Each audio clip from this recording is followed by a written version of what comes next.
Hello, everyone, and welcome back to the channel. My name is Adi, and today we have a team report from the World Championships, and I am joined by your world's runner-up, James Evans. How are you doing? I'm doing good, Adi. Thank you for having me on today. I'm really excited to talk about this team and have it probably go over an hour 30 for like the third time now. Yeah, well, I'm sure. I feel like everyone at this point has heard about you. Given all of your crazy accomplishments, but for those who don't, do you want to tell everyone a little bit about yourself? I would love to. My name is James Evans. I've been playing VGC since I was about 13, 14 years old. Started in Sun and Moon, and I wanted to be really good at Pokemon, for lack of better words, and that usually entails winning the World Championships. I won the World Championships in the Seniors Division in 2018, aged up to Masters, where I won the NAIC, North American International Championships in 2022. There's a team report about that on Adi's channel that you can check out. Mm-hmm. But those were like my two big, super notable accomplishments. I would argue before the last 2 years of Pokemon. Last year I ended up winning my first regional in Masters, the Vancouver Regional Championships, and now I get to say I'm also a world's finalist in the Masters division. So that's something I'm really proud of, and is going to be the subject of what we're talking about today. Yeah, yeah, and the first thing I've mean to ask you this for a little bit. You've been on the international or world's final stage 3 times now, each like 3 years apart.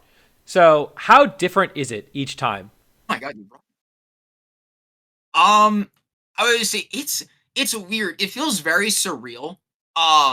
Because like what is I also have an internats win in seniors as well from EYC. Hmm. Uh, that was like my first one, and I was like super stressed there. Um, Fast forward to like this world's, it kind of just didn't feel like real at all. Like I think at this point, it's one of those things where like it kind of just comes with the job. Hmm. Being able to like play Pokemon, you can't really focus on what's happening outside of the game. I've only gotten better with age at that. I think just being able to kind of close out what's happening around you and focus on the game itself.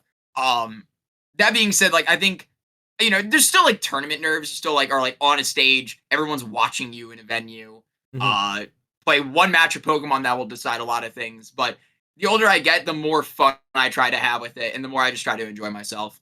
Yeah, but okay. So playing in the arena, did it feel any different? Did it feel any different walking out in the arena? Because you seemed pretty hype when we were coming out. Oh my God, it felt so cool.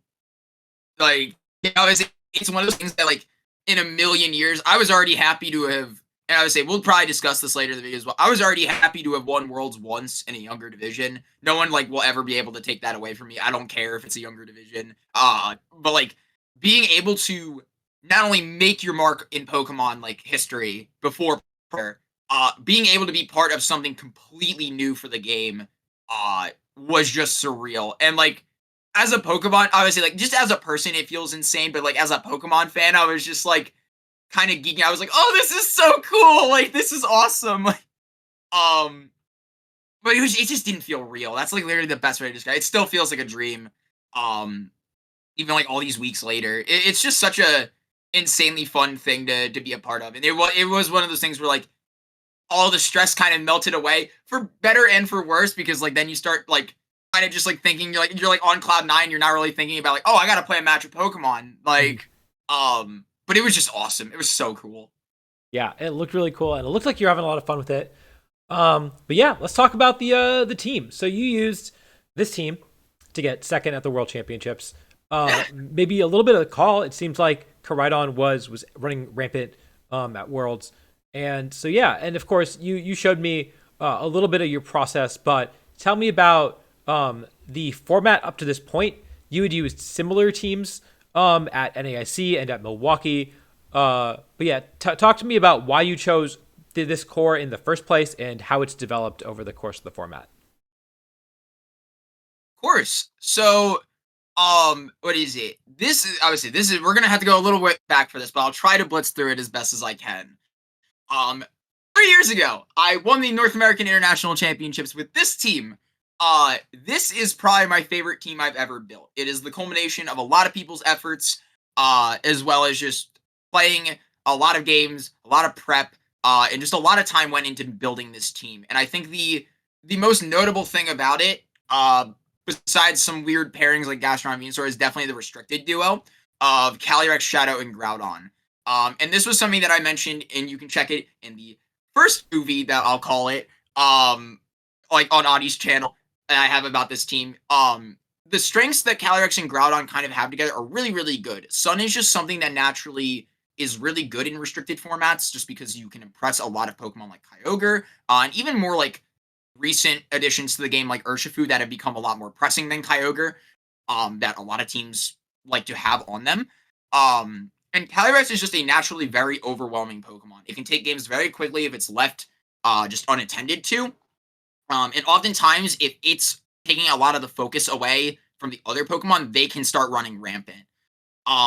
That was kind of the idea I knew I wanted to encapsulate again, because I knew not only does it work very well, it works very well for me specifically. I'm a very offensive player at heart, so I like having the ability to kind of not only force people in situations when it comes to the board state, but being able to be like, okay, you don't really get an amazing play, whether you go for what is objectively the correct play or even a play that's like off the rails. None of them are going to get you exactly what you want. This duo was very, very good at doing that. So moving forward into Regulation I, and we found out that was double restricted, the first thing I was like, all right, we're going to try Calydon again.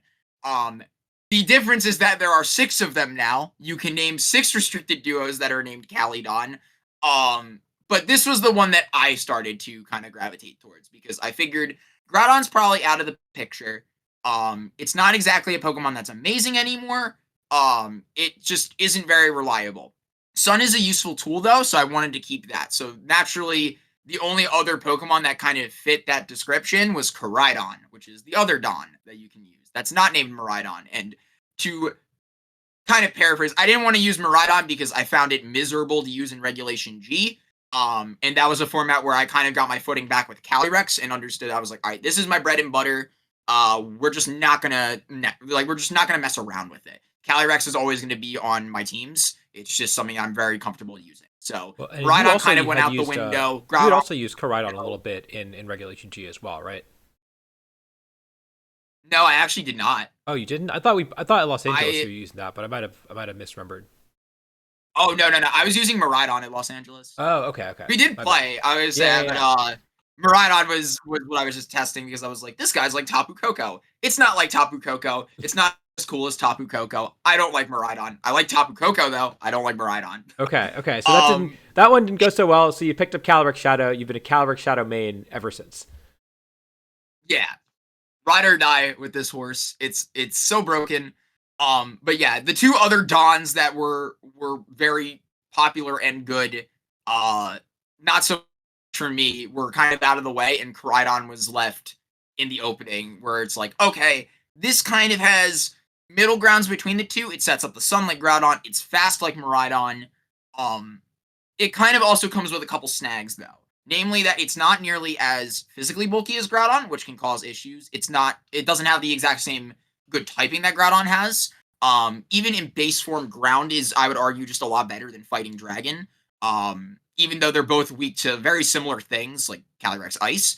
Groudon's just capable of handling a lot better, because Blades is a more, I would say not so much consistent, but it is a better option for the most part into neutral Calyrex Ice Rider, as well as Terra. It can Terra 2 Fire to deal with that, and then Heat Craft gets boosted, or Fire Punch. And it's more so all around a more resilient Pokemon that can do a lot more spread damage than Koraidon.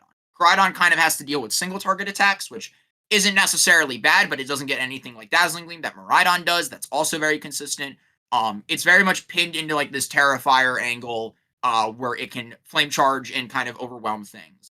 That's not exactly the end of the world, though. I started realizing very quickly it's very akin to Calyrex and Groudon, where, like, generally, again, Calyrex is so problematic that it oftentimes redirects attention away from other Pokemon around it, which gives Koraidon really good opportunities to start setting up and sweeping the game alongside each other. The typings do complement each other still, regardless of whether or not they're not nearly as synergistic as, I would argue, Calyrex and Groudon. Fighting is still an excellent coverage option for Calyrex Shadow. Fire, just in general, is a very good neutral type to hit a lot of things, and it's very easy to overwhelm with something like Terra Fire, Flare Blitz, and Astral Barrage. It was kind of just immediately like I realized, okay, this is probably going to be the restricted duo I practice a lot because it's very offensive and very glass. But that comes a lot of ways that you can practice it and more so temper it to be more resilient, understand it better. And if you understand it better than your opponents, odds are they're not going to know what to do. Especially at the beginning of the format where no one really knew what to kind of land on, restricted duo wise. So I knew like, okay, this is where I'm going to go and this is where I'm going to start testing it out. Because if no one's going to test it out, someone's gotta, and it's going to be me.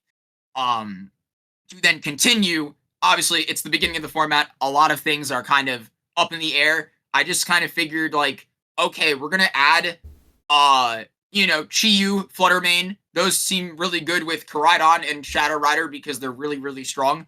And then like what else also benefits from Sun? Oh yeah, like Raging Bolt. That guy's really good. We'll just add him as well. And I believe like I want to say it was Ogerpon Cornerstone that I added first. It was some redirector. I trusted Cornerstone a lot for my Reg G time with Cornerstone and Calyrex Shadow Rider. And that kind of became my first draft for the team. It was just like one of those things where like I threw it together in like 5 seconds and I was like, yeah, this'll do. A lot of the flaws became apparent very quickly. As you're going to see in like a lot of these early drafts, the Koraidon is Life Orb.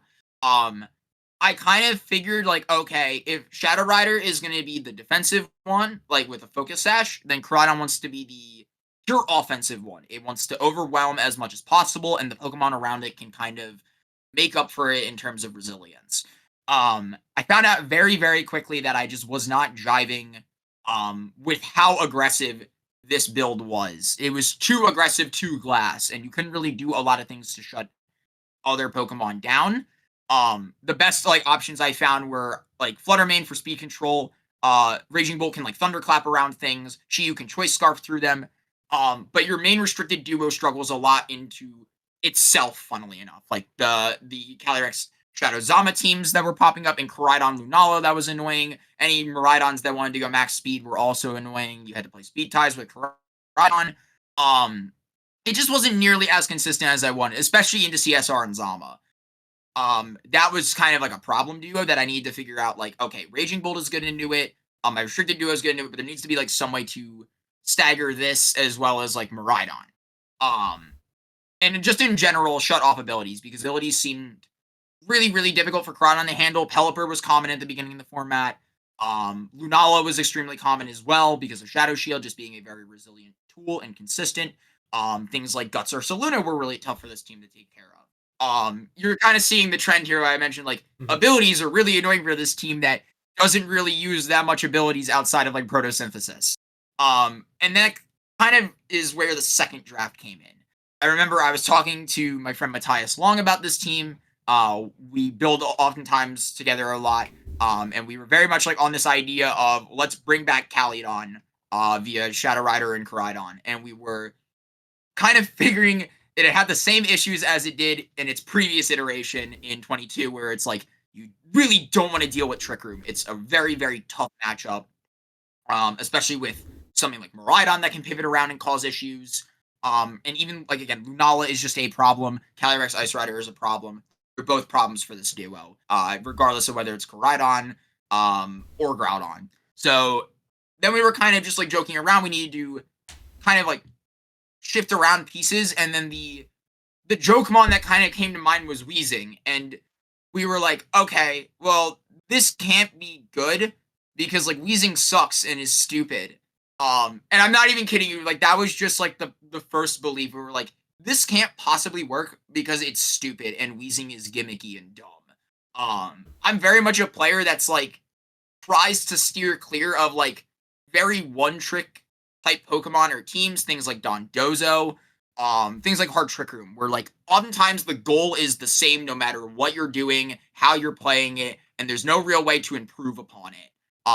The best odds that you have are just hoping the opponent either underestimates or is overestimating it in some way, shape, or form. That lets you capitalize on the strengths that the build actually has, regardless of whether or not this Pokemon exists or not. So, like, that was kind of, like, our initial suspicion on Weezing. But the more we played of even, like, this awful first draft build that you see with, like, Life Orb Koraidon, because we were like, ability shield is dumb. If you want like damage, just set up the sun, and then you can Flare Blitz Lunala and one-shot it. Did not work in practice that well. But like, it did have a lot of strengths with, for instance, Calyrex Shadow, where like obviously Calyrex Shadow already ignores abilities, so it already has a leg up on the competition for the most part. And things like Raging Bolt were missing their ability too much. Again, kind of extremely flawed, and we didn't really know how to go about it in most ways other than just like the natural evolution, which was adding an ability shield, because it's really the only way that you can start improving on Weezing is by giving one of your Pokemon an ability shield so that way it can ignore abilities. And the natural kind of option for that just became Koraidon, because it's your second restricted. You want Koraidon to be able to do more things, uninhibited by other Pokemon's abilities. And if Koraidon is, I would say, if Koraidon's taking advantage of its own weather the most, and nothing else gets to be able to take advantage of what makes them strong, Koraidon does get a leg up a lot more easily. If it can be intimidated, there's not things like Hadron Engine, like Electric Terrain, to scare it off from terroring, or there's something like Lunala that can just kind of wall it with Shadow Shield early on in the set. Even other Koraidons struggle, even though they get the fire type boost from the sun. They just don't have the attack output to knock out your Koraidon. And it became very like recognizable very quickly that this was just like the way to go with Weezing. Regardless of whether or not it was something that we wanted to continue down the path of. But again, the more we realized that we just realized that Weezing was just very consistent with this restricted duo. It's not only good at overwhelming opponents with one of the restricteds by it, but it's also really good at kind of giving yourself a back foot. Weezing plays very slow naturally, and it's oftentimes up to the partner next to it to start pushing momentum. It's very easy to have things like Taunt or Poison Gas or Will-O-Wisp just build up over time and cause problems. And even things like its own Dazzling Gleam can just cause problems for other Pokemon if they're not expecting the Weezing to start whittling down things so quickly. So that kind of became the basis for my Milwaukee team. And I would say most of this was building from Milwaukee. In the first month of Regulation I, we were like, okay, we need a team from Milwaukee. I love playing in Milwaukee. It's one of my favorite regionals ever. We're going to it. We're bringing Caledon again, because I brought Caledon the last time as well. And I kind of like figured, okay, there's a lot of strengths to this team. Like, again, I mentioned the Raging Bolt doesn't really care about Weezing being alongside it. Chiyu also didn't really care about Weezing being alongside it. I think it's very clear cut when you're bringing Weezing and when you're not. So oftentimes, like, it was a matter of having as many Pokemon that benefit from the sun as well, because if you're not bringing Weezing, then you're most likely centering the build around Koraidon still in terms of what it can do, what it can offer. So naturally, Bolt and Chiyu kind of just slot in perfectly because they also complemented Shadow Rider as well. Incin was a Pokemon that I kind of struggled with for a while. It didn't really add anything to the composition, and it kind of struggled into CSR Zama again. It doesn't really do a lot into Clear Amulet like Calyrex Ice Rider, and it doesn't really give you any depth into a lot of those matchups, especially early on when things were a lot more aggressive and hard to kind of carve a way around, I think is a good way to put it. There were things like Lunala and Miraidon starting to pop up. Ursaluna became a lot more prevalent, once again, to kind of reiterate. And with Weezing, you weren't intimidating them. So it just became really difficult to kind of balance these two specific defensive Pokemon together. They weren't really doing exactly what I wanted when I needed to bring them both. And then if I brought them separately, they were too weak and there was not enough defense to help cover the entire team's bases. And this is kind of where my friend Navjeet comes in. Navjeet Joshi, top 80 worlds last year, often goes by NJ11 online. One of just the best builders I've ever met, one of the best players I've ever met. And he was giving me the advice of, okay, why don't we take out Incin and we add Root Bonnet? Because Bonnet kind of synergizes with Weezing to a degree. It synergizes more with Koraidon. It's good into CSR, which this team doesn't really have that big of a problem with, but I would say it's another addition to the CSR matchup that's really helpful. With the Sun, it's basically unkillable on one hit. Its dark typing is just very consistent, blocks Prankster, and Grimmsnarl was a massive issue early on. I should actually reiterate, I should phrase that Weezing kind of came along because there was so much Grimmsnarl early in the format. And being able to shut that down with such an offensively, focused, restricted duo made it just a lot easier to take care of it. You didn't have to worry about Thunderwave nearly as much, and adding as many Thunderwave immunities early on in the format was kind of like my entire modus operandi behind a lot of the early decisions with this team. Just add as many things that hate Grimmsnarl as possible. Um, that so you don't have to ever worry about Thunderwave, and if you do, it's going to be at the tail end of something, or at like bare minimum, it's not going to be able to prankster Thunderwave. Bonnet was another addition that really helped with that because you can redirect Thunder Waves away, and because you're a Dark type, you're just immune to them. Spore was an absolutely massive addition to help like this team versus things like Calyrex, both forms, Zamazenta, and even Miraidon, where we kind of theory like, okay, you can bring Weezing, shut down the terrain, and start sporing things versus Miraidon. And some like Miraidon builds just weren't ready for that early on. And that helped a lot. Bonnet kind of felt like the missing slot. It fills out like a pretty important role that like Calyrex and Koraidon both want in terms of redirection. And it's actually fairly offensive as well. Sucker Punch and Seed Bomb are very good options into things like Kyogre and even Groudon. And like again, it's just basically unkillable in the sun. It's so good at what it does. And we, like I would say, I wouldn't have seen that without NJ or even Matthias, who also pushed me to use Brute Bonnet early on. And from there, the team kind of just clicked together. I was like, all right, these are the 6. This like gives you a lot of ways to overwhelm the opponent, but it's not necessarily, just click the button offense. There are ways to slow the game down and kind of reel it back in if things get lost too early. And I would say that is generally what kind of created the outline of what would eventually become the World's team. But for now, I brought this to Milwaukee, got top 16 with it, a really good run. And it was just one of those teams where like it felt really good, even though I wasn't really expecting to bring it to any other event. Like even with losing in top 16 to Luca Paz, I lost to him twice throughout the tournament. I had some really good names on my schedule that I beat, including Wolf. And that was kind of like one of those moments where I realized I'm like, okay, this team really does have a lot of potential. And I kind of just like put it on the back burner for a while until NAIC, and then I ran it there again with a few tweaks. Not much of which really like mattered per se. But like it did pretty well there as well. I would say I started to run into like what I would argue are the flaws of this build, namely that like if you don't get like the matchups that you want, it's pretty bad. And also even some good matchups are unreliable because of Pokemon like Chi-Yu, where I would say I missed a Heat Wave in game 2 of my Winning that if I had just went for Dark Pulse, or I would say if the Heat Wave had just landed, odds are I could have probably brought it to game 3, and potentially cut the event. But I got top 32 anyways, which I would say it was in the money. It was in like the good points. Some people cut and then lost and then got top 32 anyways. So I was very much content with that, even if it wasn't exactly what I was aiming for. It was just one of those things where I was like, all right, I think this team has done enough now. I'm very content with what it's done, what it's gotten me. But like the idea kind of was still there, and I didn't really know where to go with it. But for now, like this was the team. I was content with it.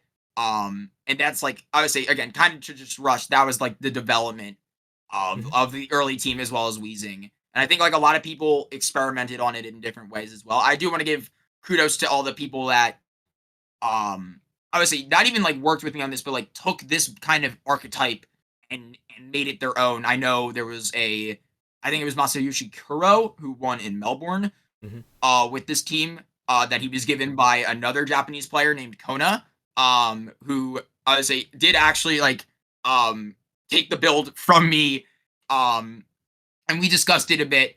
But like I would say, it's just really cool because I had no discussion with Kuro at all about it. But he found a very interesting, unique way to improve upon it, win the regional with it. And I know Jay Zhang got second at it with Portland. A very similar build, like kind of a mixture between both with Brew Bonnet and Walking Wake. But like again, there were a lot of people that pushed the development of this team, even if it wasn't necessarily me. And I do want to give props to all of them because there was a lot of potential with this duo that I didn't initially see, and I was so ready to drop it. Especially after Milwaukee. But people kept pushing it, and I brought it down and I was very content with it. Yeah. And I mean, it sounds like the team looked really good. I don't know if anyone actually brought the Weezing version to Worlds. Certainly no one. I don't think I didn't see anyone do well with it. I would hope not. And so what was your thought process after NAIC going into Worlds? Because obviously we see your Worlds team, we know that you dropped the Weezing. Why did you like? Were you Yeah. entirely off the team for a little bit, or were you always committed to the team and just trying to figure out what worked? So it's kind of a mix of both, honestly. I think like um leading up to NAIC, I was like, it was one of those things where I kind of had to realize like, oh, Weezing still has a lot of potential, and it can do a lot of things. I talked to a lot of players about changing things. I know and another shout out to this player. I believe his name is Oli Mac. I believe his name is Chesco. I apologize, I'm not remembering it right now, but huge thanks to him for actually refining what would become the NAIC team and really giving me another belief in Weezing, because a lot of those other Weezing teams were built off like other unique versions with like again Walking Wake or things like that. He took the actual six that I used and just made them much better and stronger. And he ended up cutting, I believe, the Bologna special event with. But it was one of those things again where leading up to NAIC, I had to reclaim a lot of faith in Weezing to bring it to the event. Post NAIC, I was very much of the opinion like I don't think this will work anymore. Not because it's bad per se, because everyone knows what it does. Mhm. As I mentioned before, Weezing is a very one trick mon where if you everyone knows what the mon does, and it's not so much about how much you can physically improve on it versus like how much will the opponent underestimate or overestimate your Weezing and all the Pokemon around it. Again, it's very similar to what I would argue like Hard Trick Room and Dondozo are, where they're doing the same thing every single game. You're just changing slightly how you go about it and hoping that the opponent takes the bait. Um, and it was one of those things that I realized, like going into Worlds, I don't think I could afford to do. Granted, like Worlds is a very obviously there's always the argument that Worlds is just another tournament like the rest of them.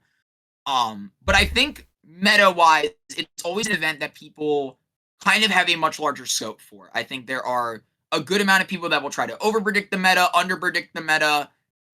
Just being around so long, I know that I would say there are things that people make weird meta calls on. Like in 2017, there was a large chunk of people that brought Politoed to Worlds, even though Politoed had no like actual results up until that event. And one did top 8 the event, but there were a lot of other people that brought it that just didn't do too hot.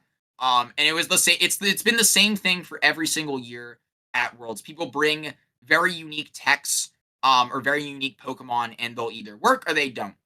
Mhm. And I kind of knew off the bat that if I was going to bring something interesting and unique, Weezing was not going to be it, because not only had I played it a lot, people were playing it a lot. The core, what is it? The core duo, or trio, I guess in this case, kind of just seemed to fall out of favor, with what was popular. Like again, Trick Room has always been a massive issue for this whole team.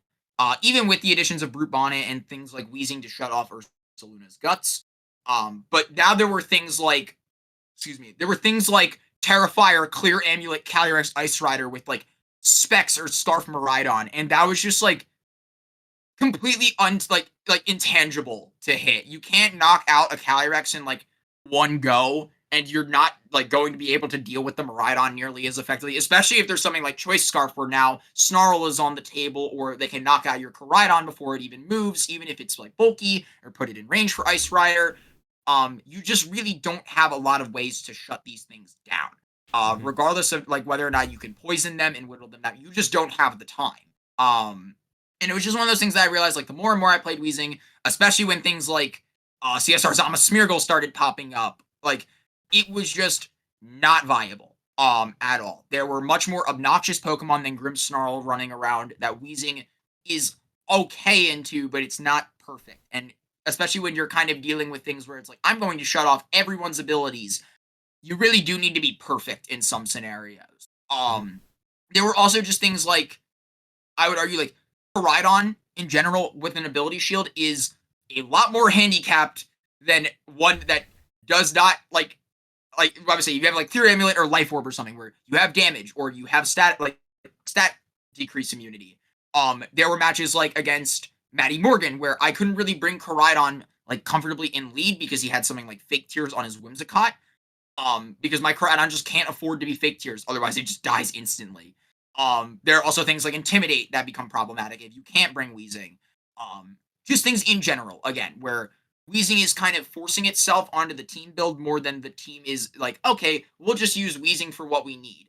And you really have to play around Weezing specifically, which makes the team very one trick if you can't use the Weezing, and if not, like, it's very obvious what you're going to fall back to instead. So I kind of knew, again, going into Worlds, it was one of those things that I just had to drop. It wasn't about being clever or interesting. Like, it was just like, Weezing is something that I don't fundamentally think will do well at the World Championships, even if I wanted to take it to its absolute maximum. I just don't think there's any like possibility to, especially with where the meta was going around like late June, early July.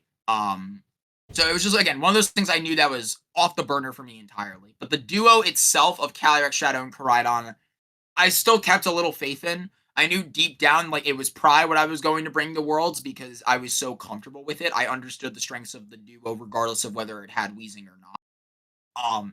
But to say it was very easy to figure out what was going to be alongside this duo was, like, would be just, like, lying. It was an absolute nightmare to figure out what works with this duo that's not named Weezing and ends with Galar.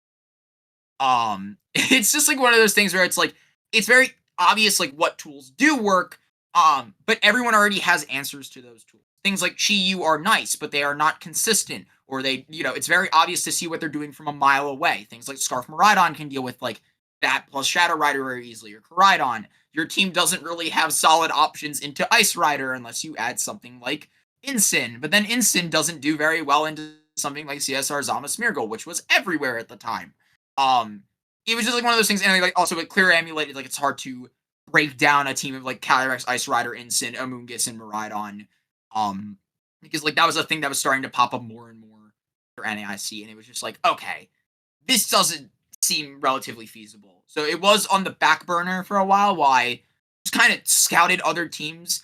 I did not practice a lot for Worlds, I would argue. I think a lot of it was more like just observing, watching VODs, watching tournaments that were going online, and just kind of seeing where they went. There were a few events like JCS that popped up that really only like reinstated that CSR Zama Smeargle was here to stay.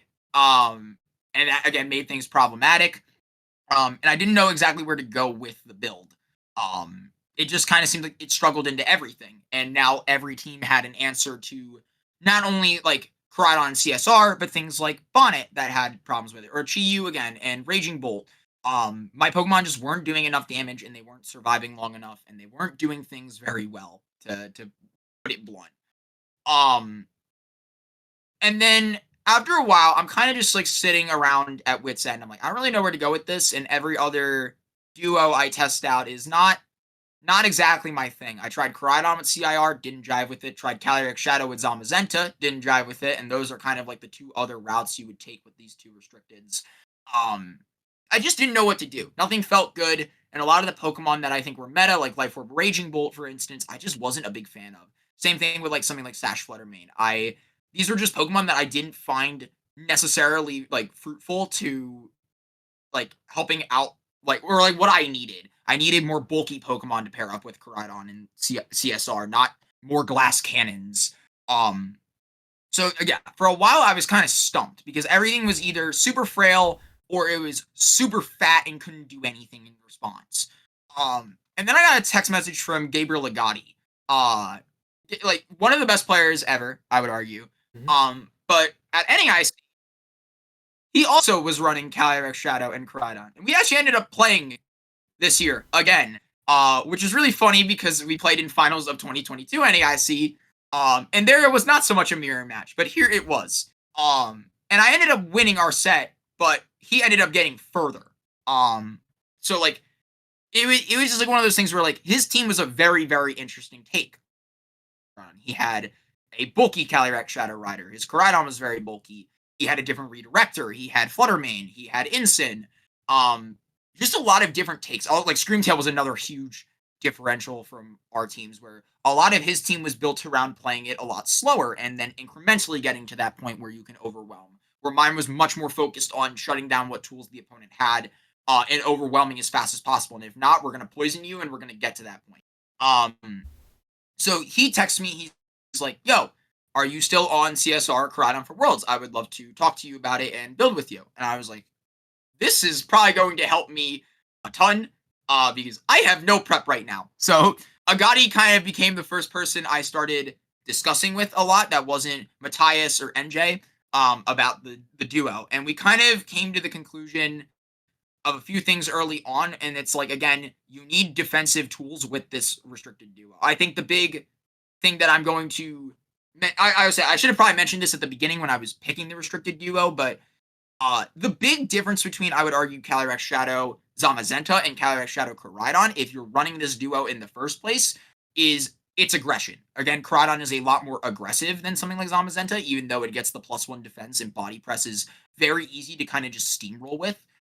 But you are actively dropping Zamazenta's great defensive typing, its great supportive tool in wide guard, and it's great just all around stats. Its stats are absurdly broken. It can be a lot more flexible with its Terra. Just everything in general is probably a lot more favored for Zamazenta. But you are dropping all of that for a very, very aggressive restricted Pokemon. And now you are playing 2 aggressive restricted Pokemon instead of one is probably aggressive with either Nasty Plot or Focus, like Nasty Plot, Life Orb, or Focus Sash. And the other one can kind of play dual roles where it can go for these super strong body presses if it has to. Or if the team needs support, it can kind of stagger with wide guards and protects to kind of get to a point where the team is in its like optimal spot to take the game. Koraidon does not do that. So it plays a lot riskier inherently, because you have to risk more because it has no defensive options like that. So we kind of knew like early on you needed to add defensive Pokemon to supplement such an offensive restricted duo. And then after a while, we were kind of just like going nowhere. Like we would send each other ideas of like Pokemon that were good, or like ideas that were potentially interesting, like Smeargle with this duo.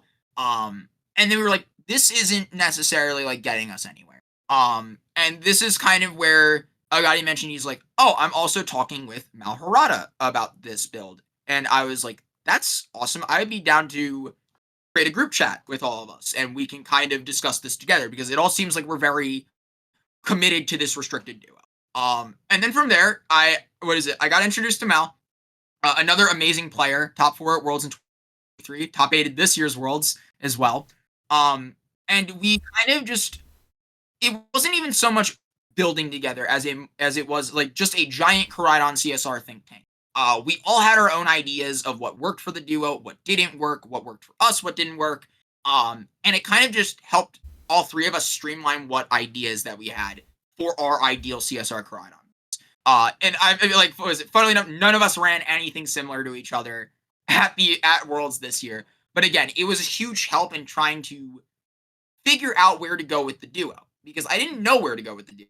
Even after like a week and a half of discussing with these guys, I just still didn't know like what to play to practice with it, to get really good data and information that like I would be able to give to them about like what was good and what wasn't. Like just something that I would feel comfortable with. So funnily enough, I did go back to Weezing. I went back to the exact same 6 I used at NAIC and just started laddering with it. And again, there were a lot of ideas that were like kind of on the burner. Like we actually did discuss things like Modest CSR or Clam Low Kick Koraidon, with things like Qian Pao or like a Helping Hand Mon, so that way you can kind of bridge the damage and be super duper strong, without necessarily like dropping your clear amulet. Like again, all ideas that we were kind of like considering is the best way to phrase it, but like I just like would build spreads, I would build ideas, and then like I just wouldn't test them. So again, first thing I kind of went back to, after discussing a ton of things, and I was like, you know what, let's not try to make it complex. Let's just start by playing the Weezing team again, figuring out what needs to stay and what needs to go. And after about a day and a half of practicing, I was like, okay, this is very clearly still super duper flawed. But I know what needs to stick now. And it was Calyrex Shadow, Koraidon, Raging Bolt, and Brute Bonnet. Those were the 4 I knew, like, regardless of what I'm going to do, what I will do, these are probably the 4 Pokemon I'm bringing to Worlds. Because these are the 2 most defensive Pokemon that were existent on the prior team that had the most consistent jobs and roles that they could fulfill. that weren't necessarily like going to be end all if they either whiffed or they were just too slow, like Weezing, and didn't do anything. They contributed a lot to the team, wise, defensive wise, but they still had good offensive tools that made them valuable. And then from there, it was kind of just like, all right, well, you want a fire type, you want a fire dark type as well, because Chi was so good at that. Let's just add Incin for the heck of it again, because I didn't really know where to go with that.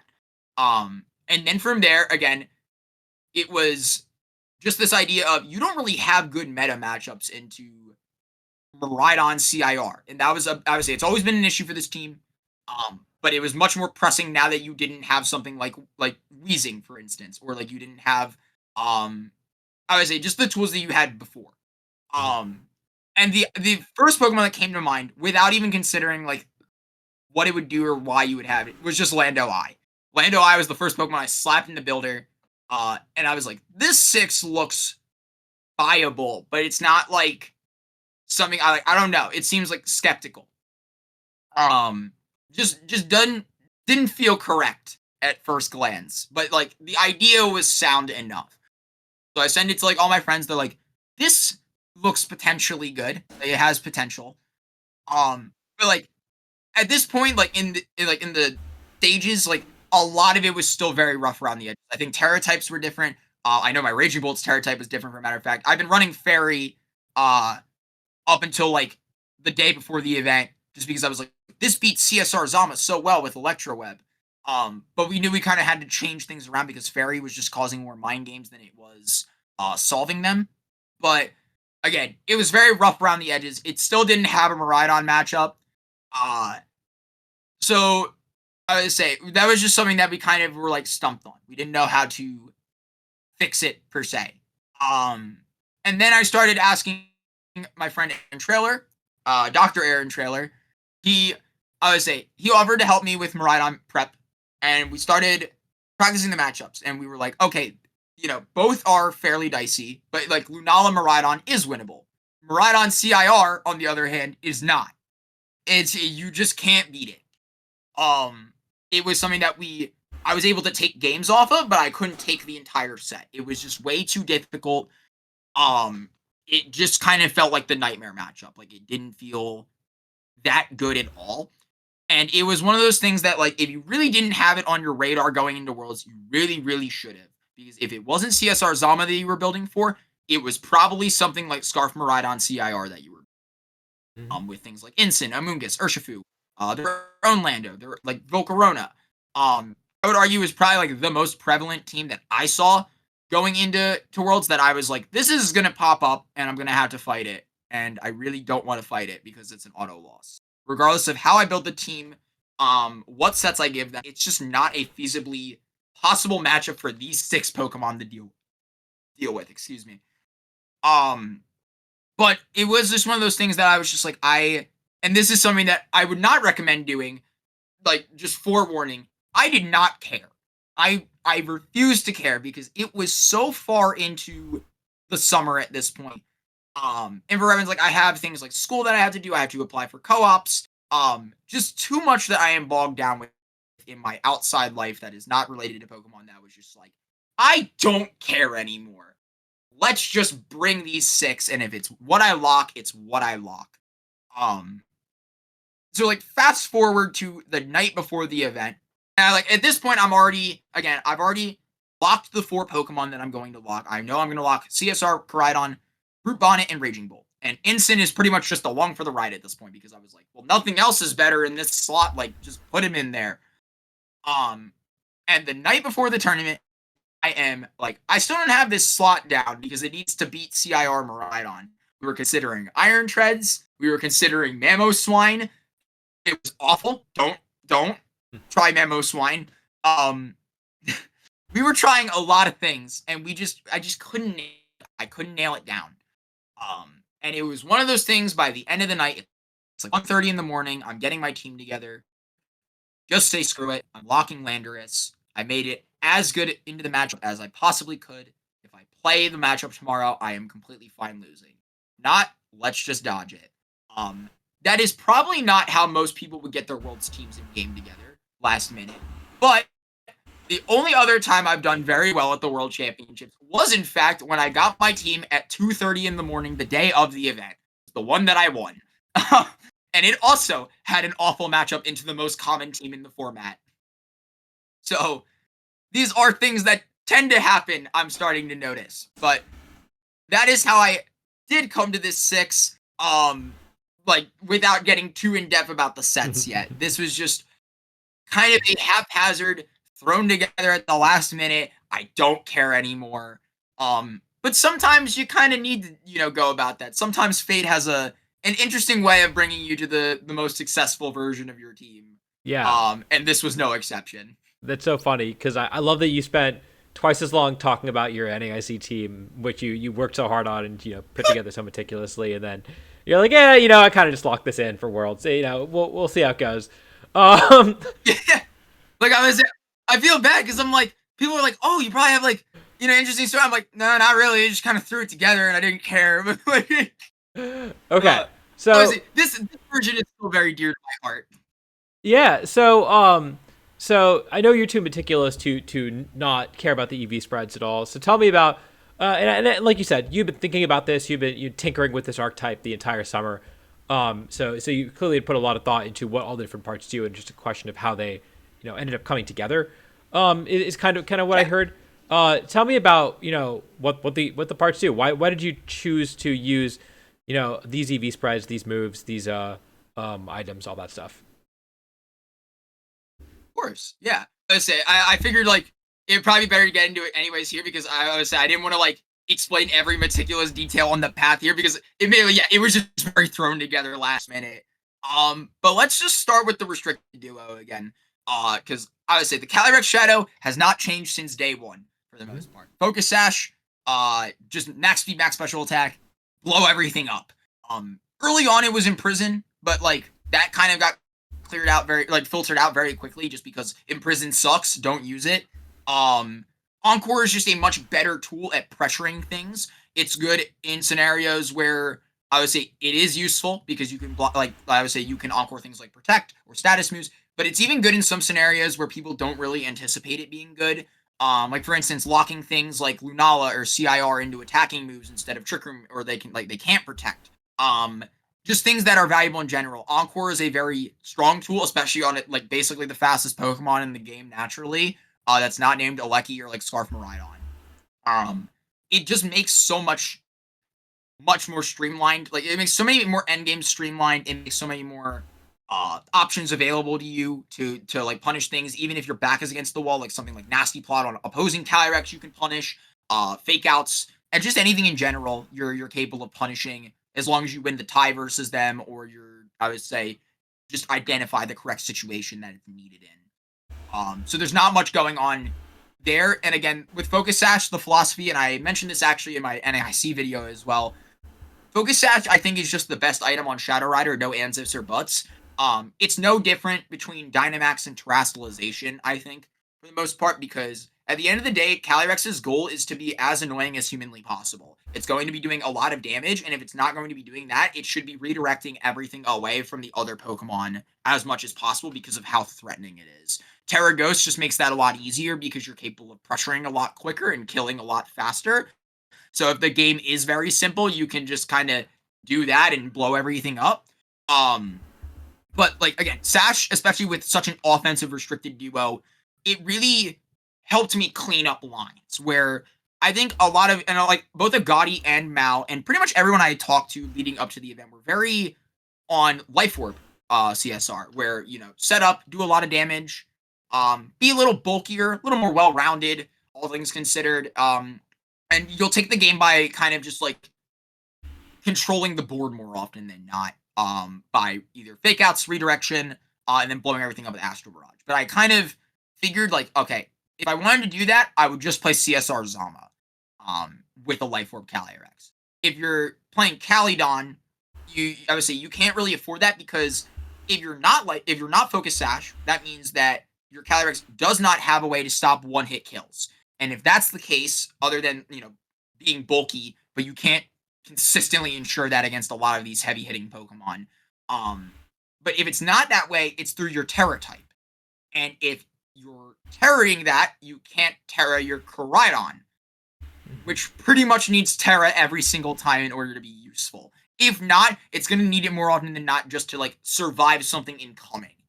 And that created this really, really, really difficult kind of balancing game between the two restricteds that I just could not jive with. I was like, this is too complex for like how unrewarding it is. And I just couldn't be bothered with it. I was like, if I want my Calyrex to do more damage and I don't need the Terra on Koraidon, Terra Ghost is a better like Terra to have, and Focus Sash is a better item to keep because it will always ensure that my Calyrex can survive at least one hit if it gets punished. And it also means that the opponent has to double 2 attacks into it if it wants to take a knockout into it.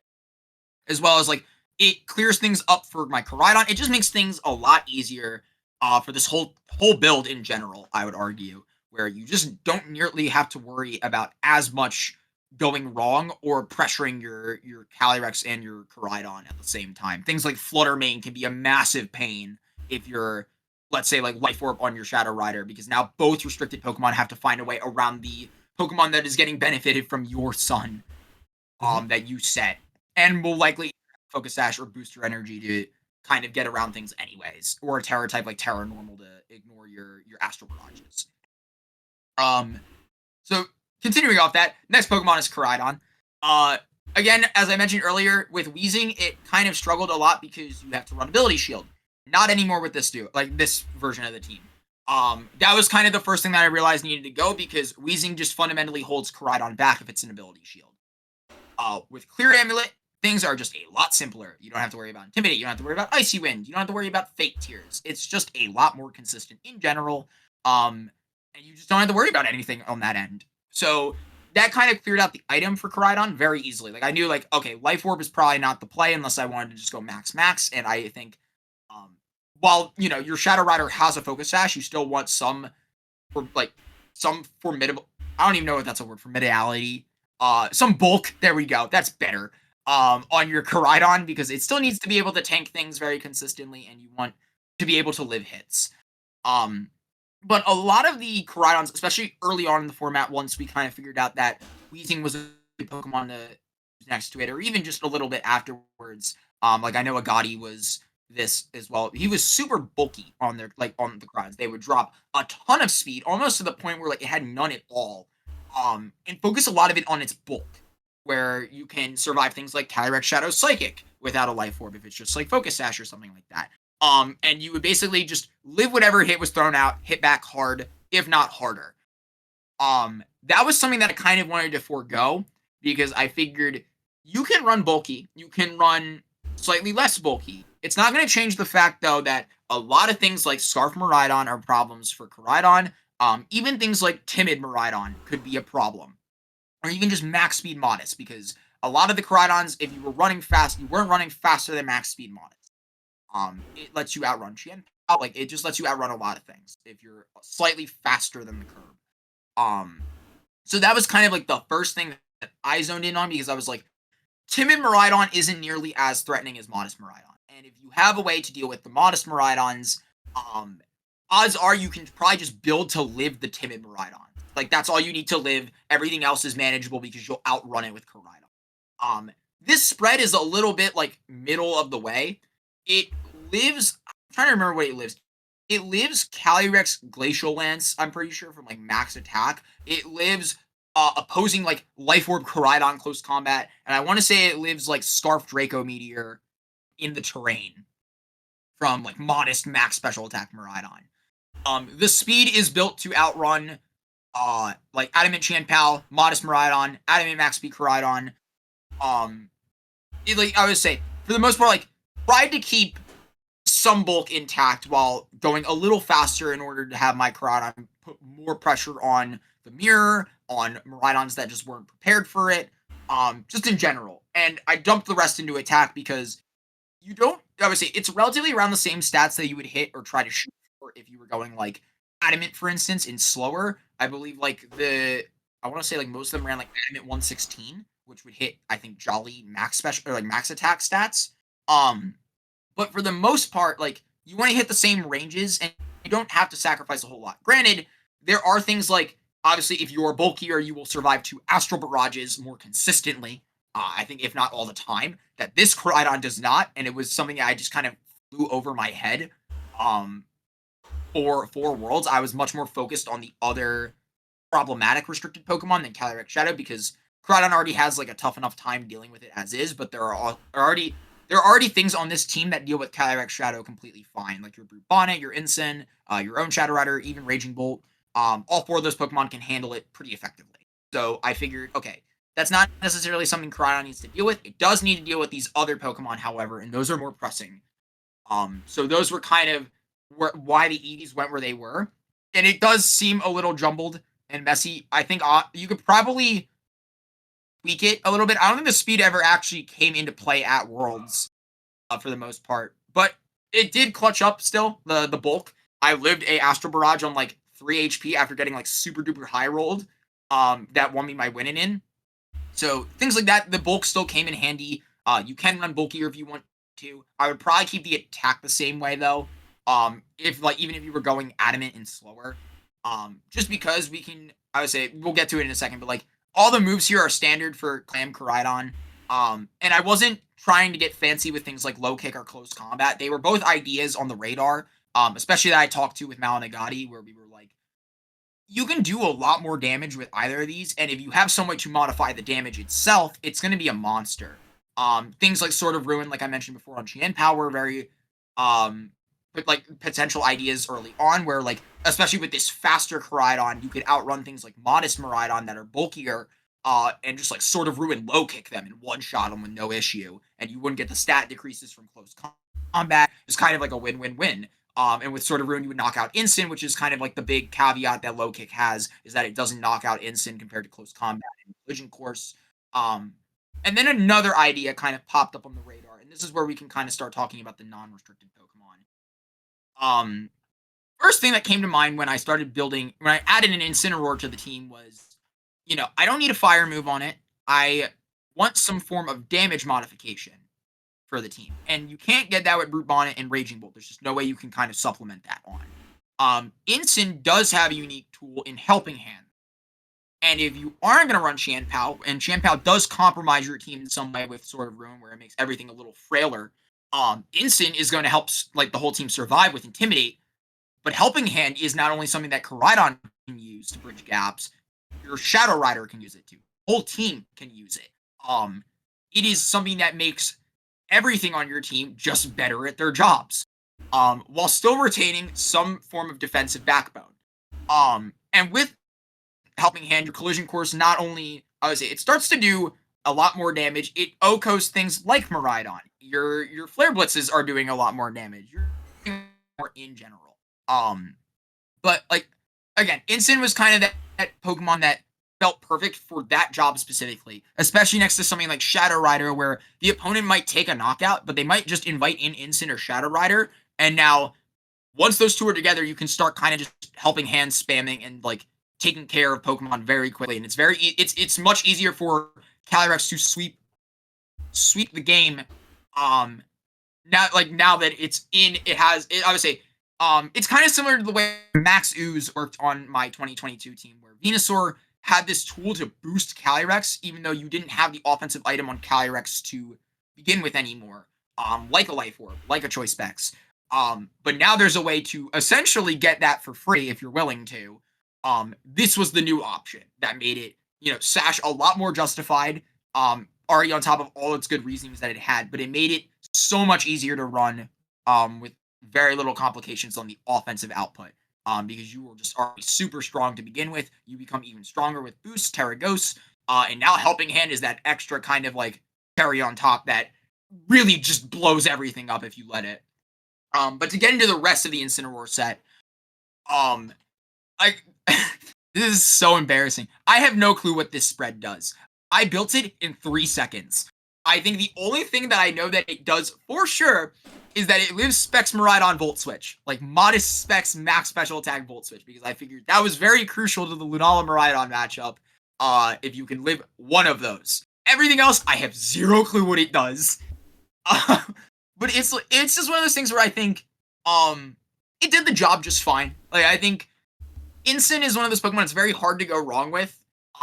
Even if you build it in a way that doesn't necessarily make 100% sense. Like I remember Justin Tang like texting me, he's like, "What does this instant spread do?" And I was just like, "I don't know." Like it's just like, But what do you mean you don't know? You got like secondary roles. no, you just said it But right. it is just like one of those things. Where, It has a special calc that you want it to is live, one and thing. then Okay, everything else is in defense. And it's just like, yeah, that's how you should EV your Incineroar, right? yeah. Granted, what is it? That was only after I was practicing with Aaron Trailer, and we realized that it died to Volt Switch, and we were like, oh, probably fix that, because that's not something you want to have. Like I was saying, it was good that it happened there and not in tournament, because we realized we're like, oh, you should probably hot fix that, because you don't want that to happen, because otherwise this matchup becomes a lot more unbearable. Mm-hmm. But like that was the only thing that it was built for. Other than that, have no clue what any of this does.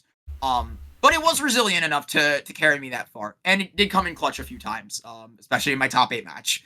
But I would say the moveset for the most part is fairly standard. This was a moveset that me, Agati, and Mal were talking about a lot. Helping Hand was something that we all very much considered going into the event. But we didn't know exactly kind of what moves you put around it. The first set that I sent them initially was Fake Out, Knockoff, Helping Hand, U-Turn, because I was very adamant on U-Turn being better than Parting Shot, especially because there were so many Pokemon that either didn't care about Parting Shot or could shut it down before it started. Things like Taunt were annoying. Pokemon like Smeargle, Amoonguss, Grimmsnarl, Zamazenta even, Clear Amulet on Koraidon and Calyrex. Those are all things that Parting Shot just can't do anything into. U-Turn, on the other hand, is nice for chip. It's good at breaking focus sashes. It's good at just doing some damage. The more I kind of played of it, the more both Agati, Mao, and Trailer convinced me on Parting Shot, because it's so much better into things like Miraidon. It's good into the heavy hitting restricted that you can actually lock down with it.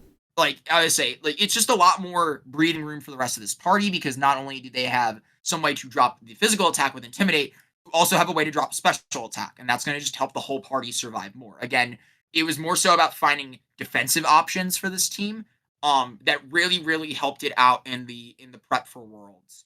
And not so much offensive options, and I was very much like kind of zoned in on that offensive potential that U-Turn gave you, where it's like you break more things, you deal with more things. This must be better. It was not. Parting Shot was kind of just a lot better in general, and I'm very happy I ran that. But Knockoff was, obviously, it was something I was always very confident on. I was like, you want Knockoff, it's just way better at dealing with things. It helps survivability. Knocking off Clear Amulet from Ice Rider is kind of like, you kind of need to at some point or another, but even knocking things off like Assault Vest on Incineroar, Choice Scarf on Miraidon, Specs on Miraidon, anything in general, knocking it off is going to be more help for the rest of this party, because they obviously they need that defensive potential any way they can get it, and shutting down the offense from the opponent in some way, shape, or form, or just getting rid of an item is always helpful. It's never not going to be helpful. I know Mal ran Flare Blitz, and that was a discussion we had, was like Flare Blitz or knockoff. Because you have the Sun to benefit from, like, by Koraidon, and you can do some really nasty damage with, like, Flare Blitz and Sun on Incineroar. But I kind of figured, like, from my point of view, I was like, all right, well, if I want to do Flare Blitz damage with a Pokemon, I'll just do it with Koraidon, because at that point, I'm already bringing Koraidon to the match. I might as well just go for Flare Blitz. And have Incin deal with a lot more of the intermediary stuff, where, you know, it's like, we gotta get rid of this item. All right, Incin, go, do that. We gotta, like, pivot out. All right, Incin, just, like, do that and bring in Koraidon. Mm-hmm. But for the most part, like, that's kind of the reasoning behind the set. It's a very oddball set, I feel like, where sometimes it doesn't feel like it's accomplishing much, especially at a glance, I would argue. But it really was just an amazing set in general. I can't help but, like, be very thankful that this was the set that everyone helped me realize was, like, going to be like what Incin needed to help the rest of the team, because there were a lot of Incin sets that I was testing with. Assault Vest was one thing that, like, I was testing, like, I think literally the day before the event, because Joe had me go on, like, a whole thing where he was like, use this instead. And, like, I tried it out, and it was, no offense, Joe, it was kind of terrible. But it did help me realize a lot. It helped to reaffirm what I wanted to use. But it had Assault Vest Incin, and I was just like, this just doesn't do anything with this restricted duo. You don't need AV to live any of these hits, because they don't matter. You just need to live the one hit, and that's all that matters. If you can pivot out, Parting Shot, that's so much better. And if not, let's punish it with something like Rocky Helmet. Rocky Helmet makes a lot of things just a lot easier to deal with. Again, that extra chip that helps your restricted duo deal with things, especially in tandem with Helping Hand. But like it's just one of those things where like I didn't really know what other item to put. The only other item that felt relatively like that made sense was goggles, which probably would have been nice to have, just saying for future reference at past James. But I don't regret Rocky Helmet at all. It did exactly what it needed to when it needed to. And it did help out a bit in certain matchups. Like I think just having the extra damage was something that I felt very content about, especially into things like Ice Rider, where you punish them for high horsepowering you, and if not, they're going to go for Lance, and it's going to do significantly less damage.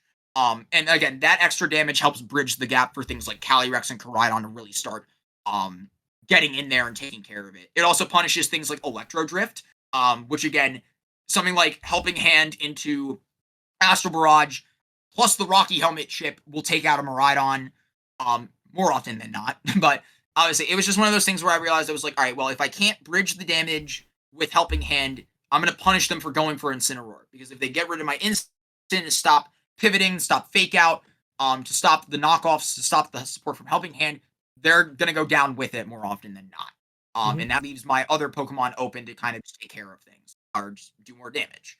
Yeah.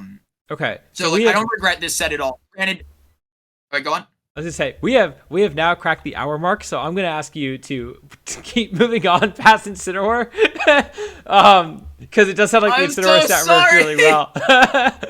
But yeah, let's keep moving. It did work really well. Anyways, all right. Next, let's go over Brute Bonnet. Brute Bonnet, the next like big support Pokemon on the team. This is the same. I can zoom through this guy really quickly. This has been the same spread I've used for the entire format.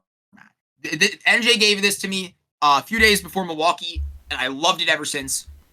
Water Terra is just the most consistent. Things like Fire can be fancy. Things like Poison. Water just gives you the best resistances, and it does not matter. Like, it is just the best Terra typing. You don't have to worry about Kyogre. You ain't got to worry about Ice Rider. You ain't got to worry about anything. But this spread is just super good. Live Zamazenta Body Press outside of Sun if it's max defense Impish. Lives pretty much everything inside Sun. You live Specs Miraidon Dazzling Gleam with no terrain. Not that really should ever happen without wheezing, but it's there. The speed is something that I think a lot of people, especially when I was sharing this team around with people, were kind of thrown off guard by. They were like, why is your Brute Bonnet so fast? Early on in the format, it was basically just catch Incineroars off guard. Catch everything off guard, really. Things like Ice Rider, things like Incin, things like Iron Hands even, or even Grimmsnarl would try to invest like a little bit of speed, if not a little more than what was usually given, to try and get the jump on people. Bonnet can kind of just do it better, especially against all those base 50 speed mons. You can just catch them with Spore before they even act. And that was huge in some cases. Being able to Spore an Incineroar that's not really expecting you to outrun it was just game-changing. But the speed never really failed me in any instance, and I never really felt like I needed to be redirected into bulk anyways, because Bonnet was so good at already tanking everything that it had to. The moveset is completely standard. Sucker Punch, C-Bomb are both good stabs that give you good options into both Shadow Rider and Kyogre, as well as just anything you really need to hit. And Rage Powder and Spore are what a Moongus does, except this is its grandpa, and it can do him better sometimes. Basically gives your Bonnet all the things that it needs to get back momentum or like claim it early on and carve out openings for the rest of the party. Except this guy is just really good at handling Shadow Rider, and this was like by far its like best matchup was Shadow Rider. And this is also where the item comes into play, Covert Cloak. People were running things like Rocky Helmet on it, things like Citrus Berry, which ended up winning the World Championships, but I was very against it initially because I was like, I like having a consistent held item that doesn't like. You don't have to worry about what Bonnet can be stopped by, I think is a good way to put it. Whereas something like Incin can afford to kind of run more creative items as opposed to safe items like safety goggles. Bonnet kind of is forced into a corner where there are a lot of things that fundamentally stop it from doing what it wants. Fake out, for instance, or taunt, or just like things in general, like redirection, especially. If it's something like Smeargle, for instance, where Smeargle has both of those tools. Bonnet wants something to be able to pressure immediately if it's going to lead into something, especially like Calyrex Ice with no Miraidon. If you get faked out turn one, then you have no way to stop like them from just going for Trick Room or Glacial Lands. Covert Cloak just means that you don't have to worry about any of that garbage. You can just go for Spore turn 1, and there's no repercussions or no punish. That makes it exceptionally good in the CSR, like CSR, Zamazenta, and Smeargle, where oftentimes they forego a bulky support redirector like a Mungus or Ogre Pawn that can be immune to Spore for something like Fake Out and Decorate or Wyguard. Bonnet just completely dismantles that because you are immune to Fake Out. You are, like, I would say, you're resistant against Psychic and Astral Barrage.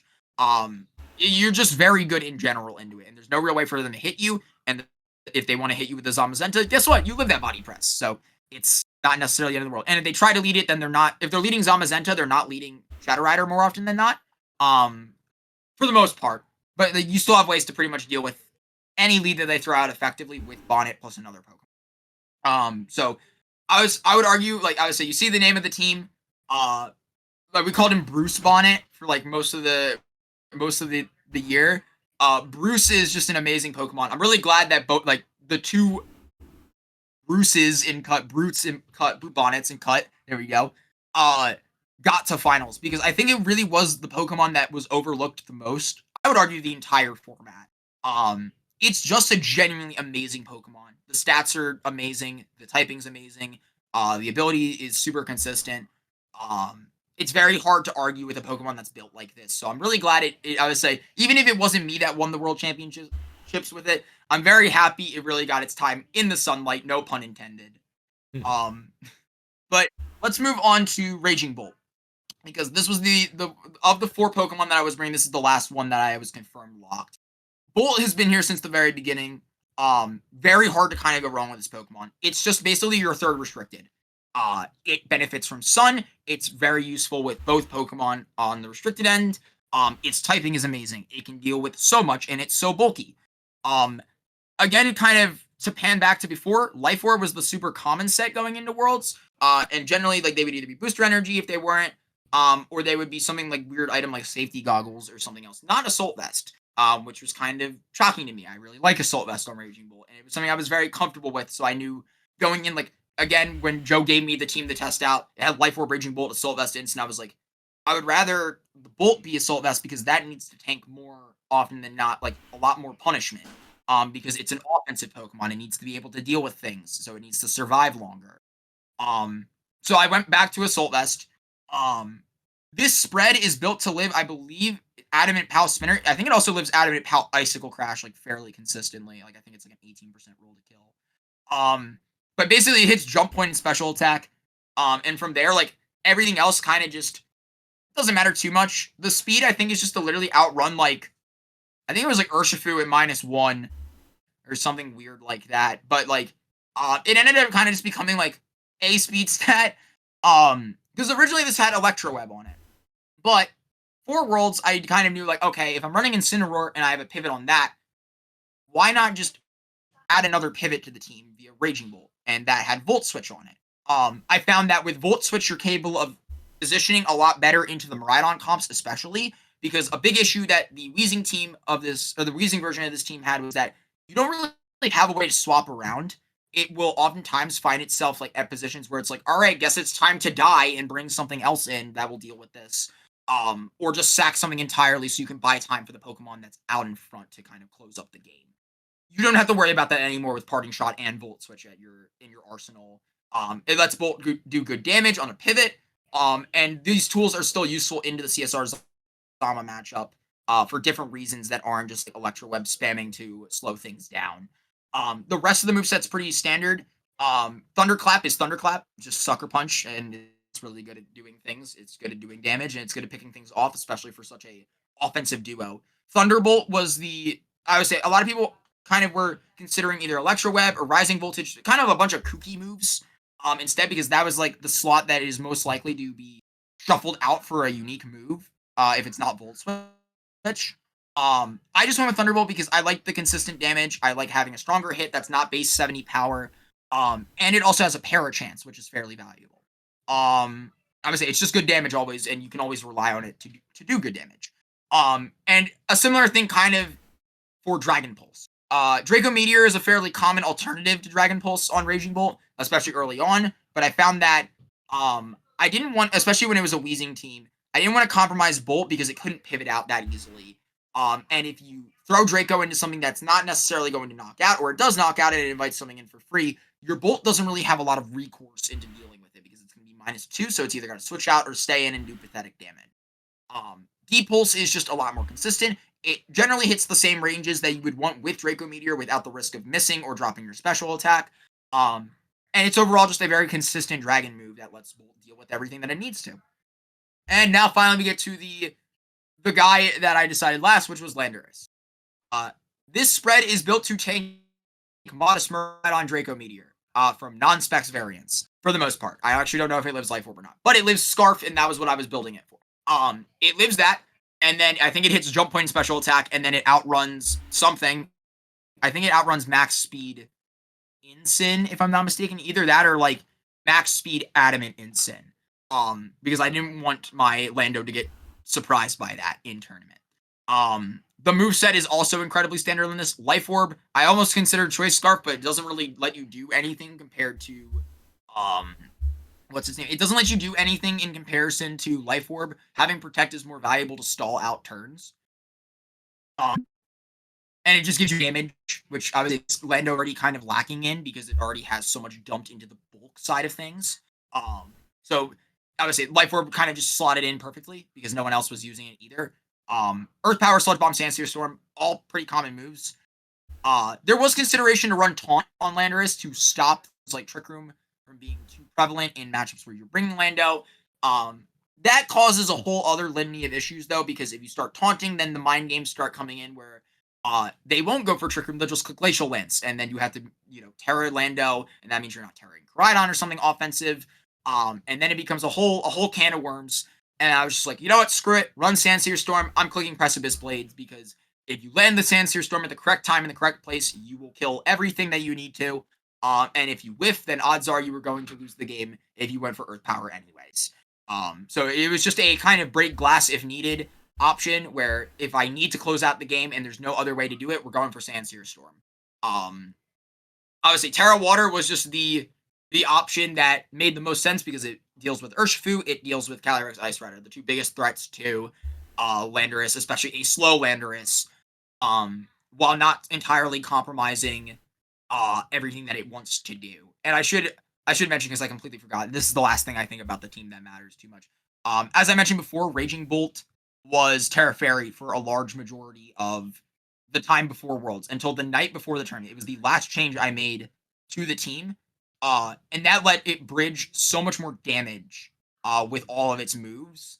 But I am kind of like a very superstitious person where I'm like, I think I need things to be kind of set up in even amounts, especially if it's going to be a good team that I'm bringing to Worlds, which then influence the Terra types of the other 3 Pokemon that were defensive.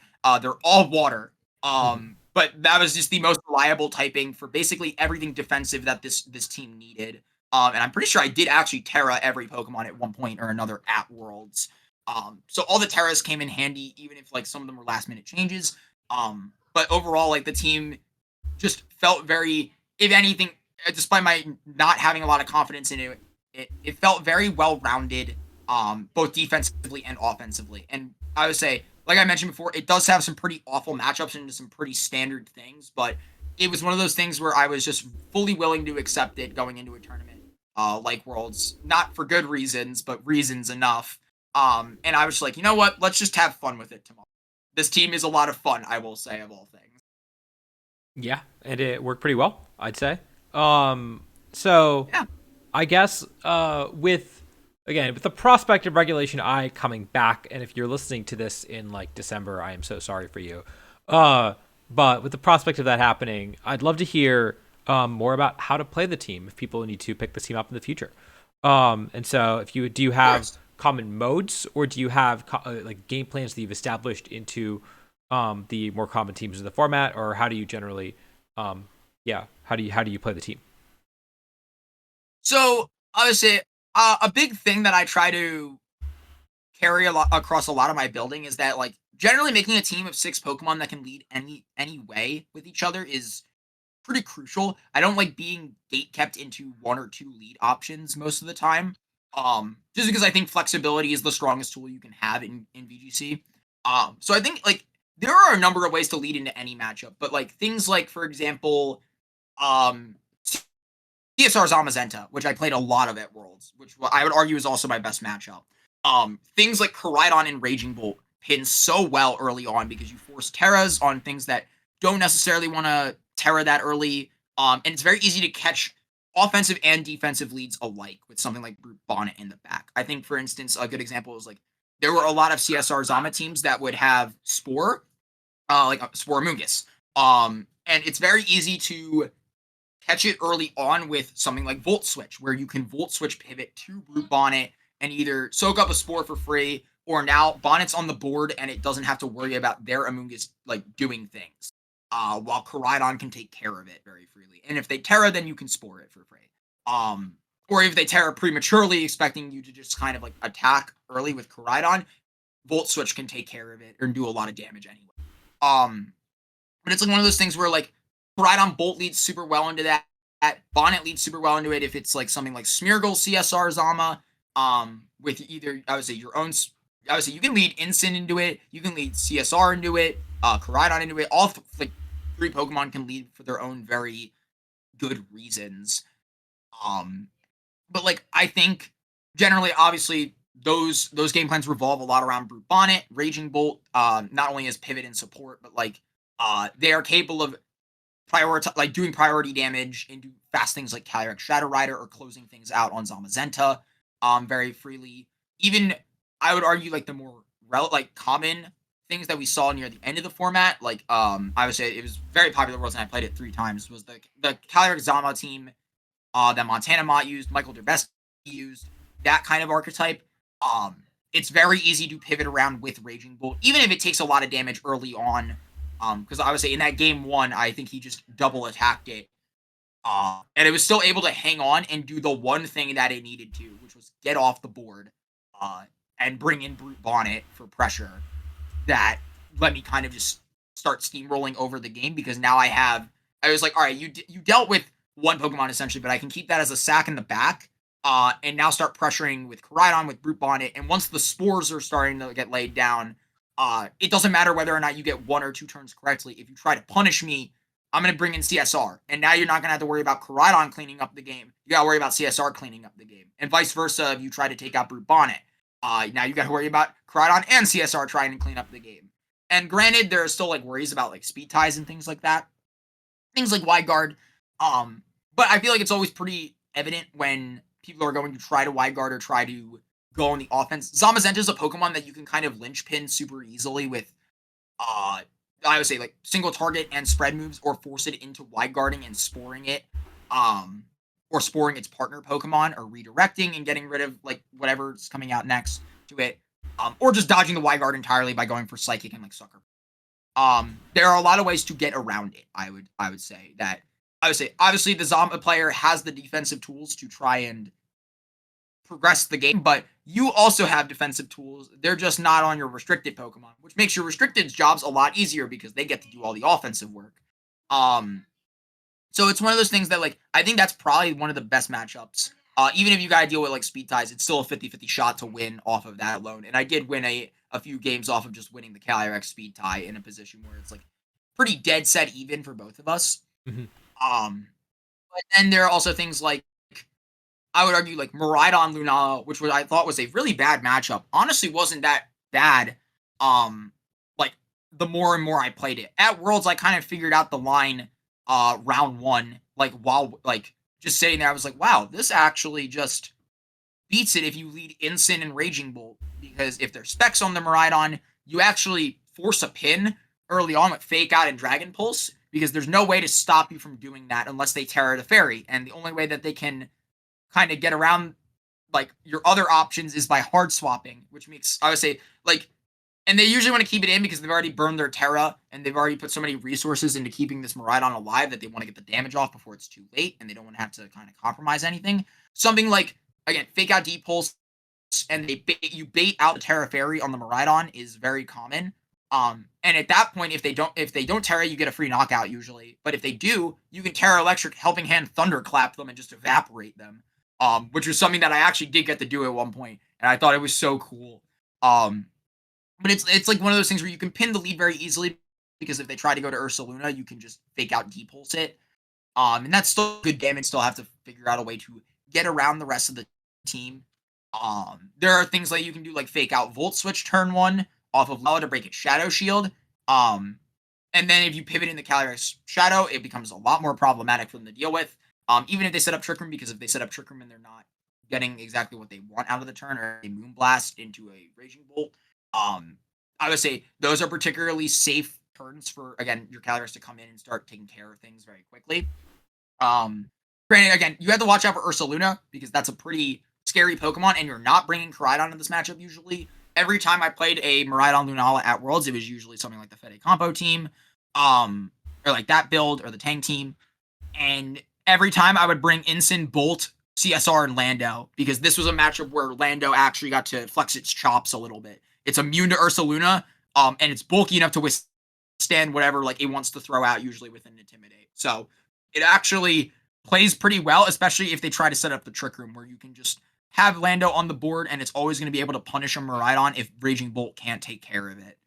And again, like, what is it? With the combination of CSR and Landorus, it's very hard for Ursaluna to do exactly what it wants at all times. And this is another matchup where Focus Sash is just super vital to surviving things, because there are turns where like they might try to pin with Facade and Moongeist Beam, but being able to just kind of sponge one of those hits and be alive still matters a ton in that instance, because you're not gone just yet. And that lets you kind of cause more mind games by either, protecting or not protecting. You're just more annoying in general. And it's more odds for Calyrex to survive long enough to pick things off that it needs to for the rest of the party to kind of clean up the game. That's kind of how that matchup goes. I think there's a lot of replays. I think I actually have 2 VODs from Worlds of me playing that matchup specifically. My round 1, which I think is on the Wobblefett's YouTube channel, my top 8 set, which was streamed. Those are both pretty good examples of how I go about this matchup and like the different ways you can operate in it. But that one's a very, very streamlined matchup. The other one of the big 3, and this is the one I've been talking about the entire time, that I say, don't fight this, you will lose to it. CIR Miraidon. I did end up beating this duo at Worlds, but it did not have a Choice Scarf Miraidon. It had a little bit of some unorthodox Pokemon with it. I believe it had Ogerpon Wellspring, and like Scarf Annihilate, but the Scarf Annihilate didn't have coaching, which was like a huge load off my back. I didn't have to worry about the Calyrex being able to like set up and go out of control. It also had things like AV Miraidon, so I knew the speed was going to be relatively static the entire game, and I didn't have to worry about being outran unless Trick Room was up. I did end up bringing the same 4 that I've been discussing from the Miraidon Lunala matchup into this matchup as well. Both times I played it, and like it is doable. I don't want to make it sound like it's impossible. There are ways to get around it, but it's really hard if they have things like Farigiraf that can stop your fake out. Their own Landorus, which is very effective in your own, like your team, because there's not really a lot of ways to kill it. Even if you brought Koraidon, or Brute Bonnet to spore it, it's just very hard when the terrain is up. The best way I can usually describe going about it is that if you can pin something down with Raging Bolt super early, like for instance, let's say they don't have Landorus, they have just like, I was anything really, that's not Lando, but like, Incin and Raging Bolt still make a very solid lead into this duo, into that restricted duo, plus the team. Because again, it's very safe to Volt Switch or Dragon Pulse early on to kind of get a feel for what the opponent wants to do, how to scout it. Terra Electric is really big in with this in the prior matchup, just because you can live a Draco Meteor, and you do a lot more damage because the terrain is up for you to take advantage of. It just makes your Volt Switches more powerful. It makes everything a little more consistent. But like, a lot of it is going to be trying to kind of dance around the Lance. Whether that's letting Raging Bolt take a hit, letting Calyrex take a hit. Basically, you just want to get Landorus in at a point where either the Terra has been exhausted on one of the Pokemon in front of you, because that either means that Calyrex is going to have a free advantage into the Ice Rider, or Landorus is going to have a free advantage into the Miraidon. Or even in the best of both worlds, Landorus has an advantage into both now, because oftentimes the Calyrex Ice Riders are Terra Fire, which makes Earth Power and Sand Seer a lot more available to just spam. Because generally those teams have a lot of earth power resists, and Right. at worst case, it's usually a Mungus, which doesn't have a good matchup to what is it, Calyrex. That's kind of like the best way to go about it. I'm sorry if that's like a very loose interpretation of what to do. It's gonna be a case by case basis on how your opponent plays, what items they have, what spreads they have, even what Pokemon they have. It's such a diverse and wide matchup that's very hard to nail down what to exactly do. But those are usually the four that I brought. It won me my first match against it, lost me my second match against it. But obviously that one had a lot of things not in my favor, like a what is it? It had a Farigiraf, it had a Terra Fairy, Clear Amulet, Leech Seed, Calyrex Ice Rider, and it was Scarf Miraidon, which was like the worst thing possible.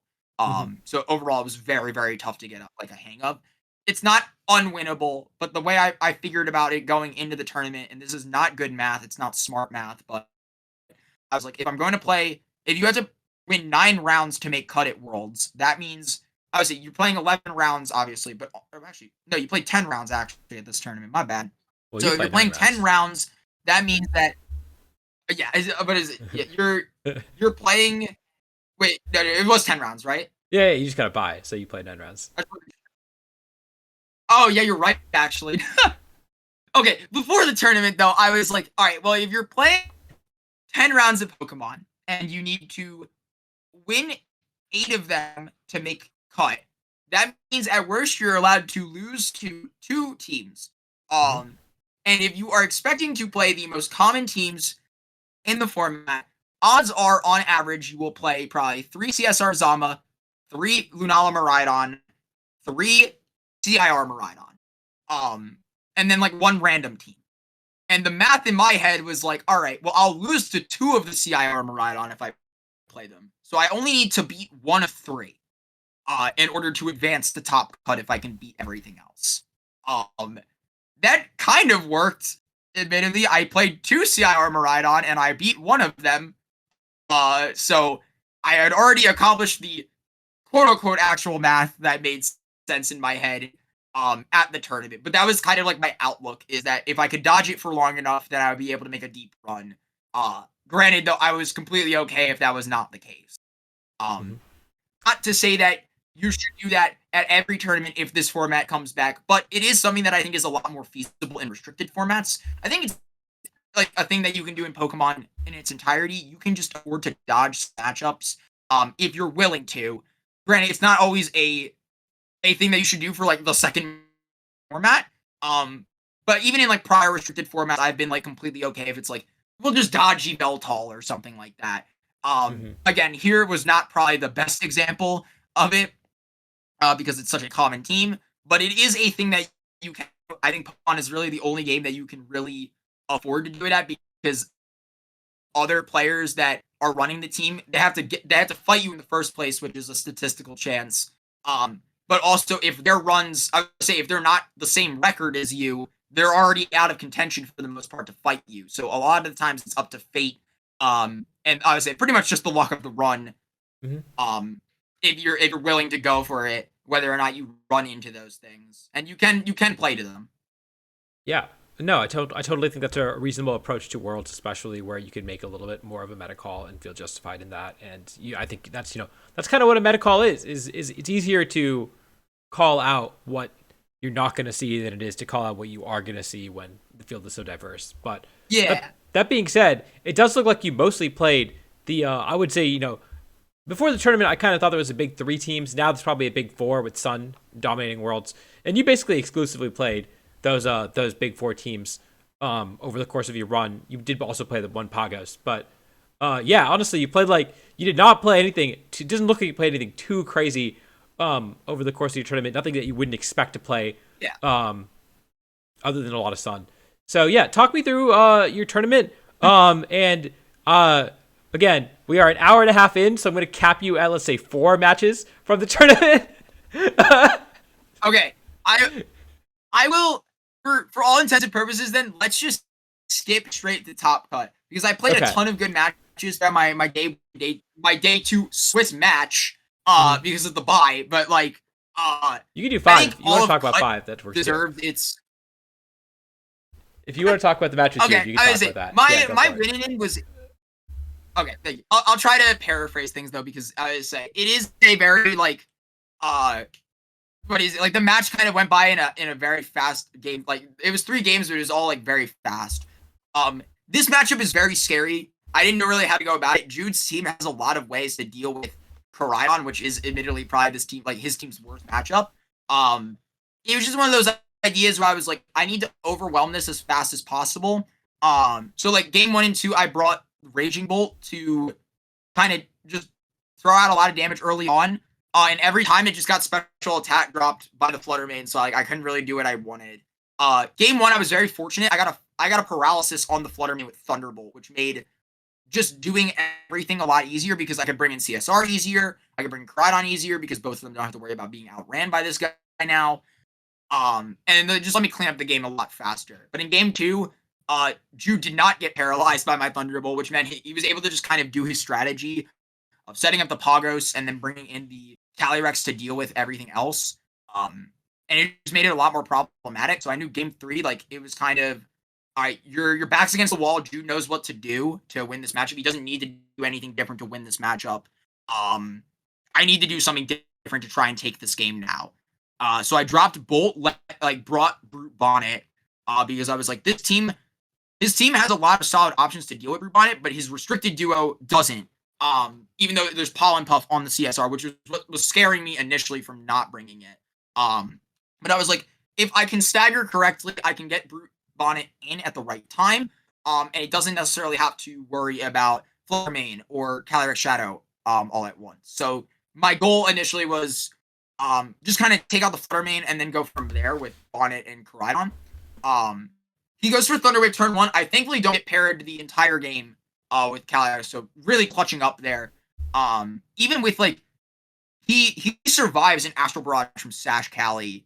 But I kind of figured like with Incin and Calyrex on lead, I could play this a little interestingly because I know that Terapagos, just the way Jude plays, I mean, just the way this team plays, you want to set up the Terapagos every time. And I figured if Calyrex is paralyzed, it's going to give him a very free opportunity to see, like, okay, now's the time to set up because I can taunt the Incin to stop it from doing what it wants. And if Fluttermane goes down, I get a free swap into my own Shadow Rider that can now clean the board with Terapagos inside it.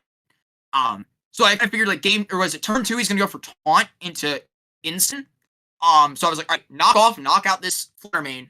And I knew instantly, I was like, since I faked that turn 1, he's gonna go for Calm Mind now to try and get the Pagos in a spot where it can start taking care of things very quickly. And I kind of knew instantly, as soon as that was gonna happen, I was all right, lock Encore, because if you don't get paralyzed this turn, I'm pretty sure you just win the game. He goes for Calm Mind. I don't get paralyzed. I lock him in Encore. I pivot out Incin instantly. Actually, no, I pivot out Calyrex instantly because I was like, I don't want to lose any health on the guy. I need to keep this action intact.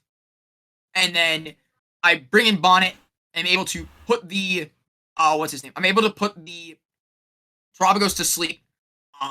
Before Encore ends, so now it can't protect. And now it's down to like I want to say it's CSR and his Terapagos at like +3. The shell's actually no, the shell is broken from Flame Charge on Koraidon. And Brute Bonnet is still very healthy. And his Calyrex still has Focus Sash. So I need to kind of make the correct call on whether or not he's going to protect Calyrex or not. I panic and I go for Sucker Punch into the Calyrex because I'm like, if he wisps here into Koraidon, it's really bad. So I have the Terror to Fire. I can't afford the Terror to Water. He Pollen Puffs straight into my He Pollen Puffs straight into Bonnet. It knocks out, which I was like kind of expecting, but I also was just like praying, like, okay, fortune's favored me this far. Maybe I just live this. I should have doubled the Calyrex because I think that would have ended the game, but I also didn't want the Terror Shell to not be broken on the Terapagos. So I figured, like, all right, Flame Charge into this, get the speed up. And if he tries to go for Wisp or Astral, Koraidon will always live comfortably, and then I can take out the the next turn. But now Bonnet's dead. The Shadow Rider's +1. Pagos is asleep, but it's not leftovers still. This could get dicey, and he's still got Terra left. So now I need to make a call on the next turn because it's instant and Koraidon versus +1 CSR, +3 Pagos with Terra still available. So the sun can go away at a moment's notice. And I'm just like, all right, instant can definitely beat the CSR. I still have my Sash CSR in the back. I just need to get rid of this Pagos now or the game's over. Like, I can't win. So I just double into it, fake out Collision Course. He doesn't Terra, he doesn't wake up, and I win the set from there. Just to kind of go through that very quickly. Very close match. One that I was not expecting to win, and I was pretty happy to just make it that far at Worlds anyways. I figured even if I lost, I probably had top 32 secured anyways, and I would have been happy with just that. But I was very happy to top cut the World Championships for like a second time. And on top of getting the bye in day 2, round 9, I got the bye in top 32. So I guaranteed locked money, and I was very happy to just be there. But moving on to top 16, against Naoto Kishida, this team scared me a little bit going into the match. Beck lost to this guy, and Beck was one of my losses. And we were also running something similar in Calyrex Shadow Koraidon, but he was like, this team seems really difficult to deal with.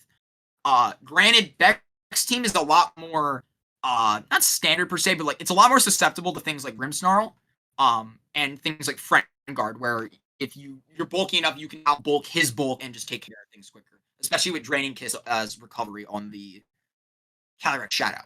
I figured this matchup isn't nearly as bad for me because their whole team is scared of Brute Bonnet. They don't really have a lot of tools into it, and Bonnet can kind of withstand all the punishment, even if Draining Kiss is a scary thing from Calyrex, because normally if it was Psychic, it would be a lot easier to deal with.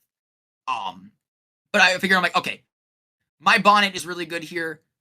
Helping Hand Incin is also super good here to get around the Friend Guard and the light screens and any defensive options that they might have.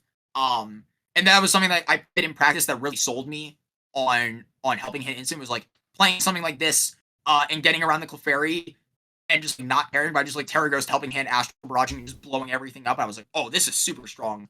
And I knew going into this matchup it was also very strong. So that kind of rounded out the 2 Pokemon I was going to bring besides the Restricted Duo, because I believed Koraidon could divert enough attention away from Shadow Rider and vice versa, where one of them was going to make the game eventually, because their whole team is built around supporting one guy. So all they needed is get rid of the one guy, which is Calyrex, and most likely I'll win the game. This did not work out nearly as well as I wanted in game 1. We actually, like, I found out, because I was looking at this team on the sheet, and I was like, okay, he's probably a bulky Calyrex, which means he's probably slow and not very invested in speed or special attack. He was just max speed Calyrex, and we found out very quickly that we were speed tying. And game 1 did come down to a speed tie, and I ended up losing that speed tie. And I was like, dang it. That's really tough, because a lot of my game plan was built around this being a slower Calyrex. But on top of that, I just threw the spores in the wrong direction. I played a little haphazardly with my Koraidon, things that I shouldn't be really doing versus such a defensive team, because any opportunity for them to weave in an attack is really tough. So game 2, I kind of just swapped things around. I led the same thing, Koraidon, Brute Bonnet, but I started throwing spores into the Zamazenta, because I was like, he's leaving Zamazenta open every time. I might as well just go for it and take it out of the equation. And then I started targeting the Grimmsnarl with things like Flare Blitz and Flame Charge to kind of just start stacking. Because in game 1, he brought Zamazenta, Grimmsnarl, Clefairy, CSR. So I figured, like, all right, there's no reason for him to swap off of that, especially if he can execute on it stronger game 2. And I'm in more of a panic because of how game 1 went. So I'm like, just play it differently. And I end up getting the right targets to sleep. I get Clefairy to sleep. I get Zamazenta to sleep. I take out Grimmsnarl. And I take out Calyrex very early on this time. So now I'm able to just kind of clean up the game with Calyrex, and there's no worry about that. And then going into game 3, I'm like, okay, now there's going to be some shake up here, because that clearly did not work game 2 for him. And he's got to find a way to get around this Brute Bonnet. His Incin is super teched out for that. And I figured by the fact that he wasn't bringing it, something was not good for him here by bringing Incin. Namely, just it doesn't deal with the rest of the party very effectively. It has to Terra in order to survive Koraidon, and if it doesn't, then it just gets blown up. Regardless of whether or not it stops Bonnet. Because even if it stops Bonnet, Sucker Punch is very much an option, and just switching out is also an option. I don't think you really want to bring Instant just to die instantly after taunting. He does bring it anyways. He leads Instant and Grimmsnarl, and I kind of figured, okay, something was left behind here, and it's not really good either way. Because Zamazenta you want as your second restricted, and Clefairy is your supportive redirector that can like help the bulk out on Shadow Rider. So I kind of figured like from the get go, like, all right, I'm just gonna go for the Sport because if his instant is faster, it just is, and I'm not too scared about it. I go for what is it? Protect and Spore. Of course, he's faster with his instant. He has to taunt off. I'm like, crap. All right, that's really bad because now I can get Thunder Waved, and this is a little dicey. I am fairly fortunate. He goes for Reflect instead, and lets me just start collision coursing away and flame charging away.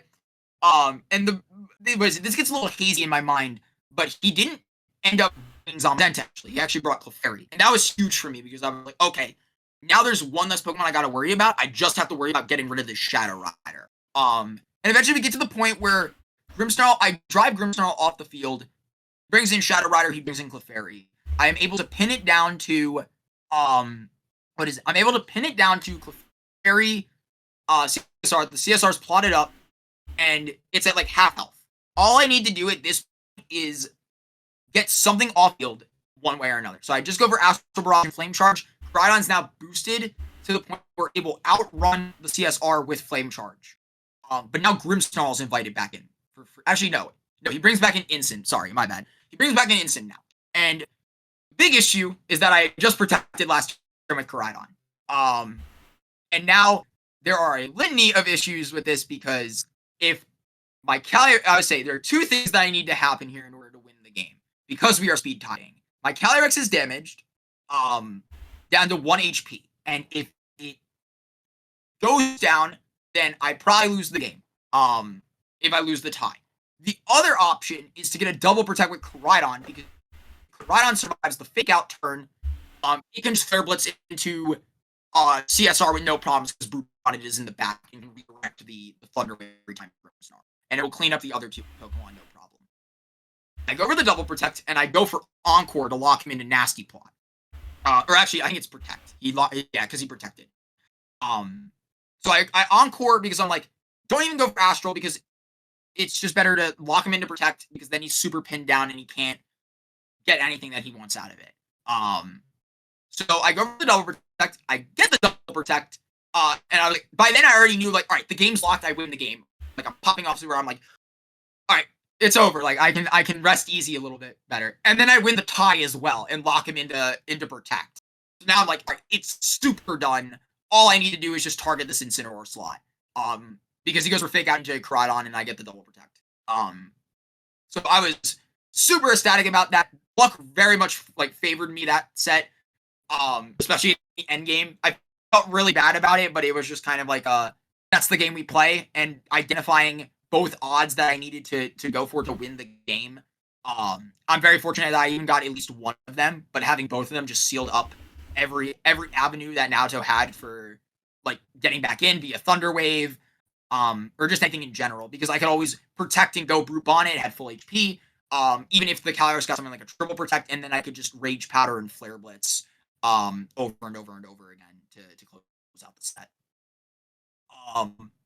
But now we get to, I would say, I'll try to blitz through these as well because these were all on stream at some point or another.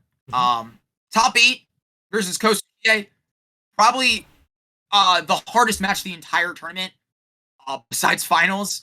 I always have this belief that like top 8 is probably the hardest match in any given run. It's usually the breakthrough match that's not finals. And if you can get through that, you can probably get through the rest of the tournament. It's fine. Ko is not only an extremely gifted player, he's running an extremely dangerous team, with a couple different changes from the standard Fed A and Tang team, namely Life Orb, Terra, Electric, Miraidon.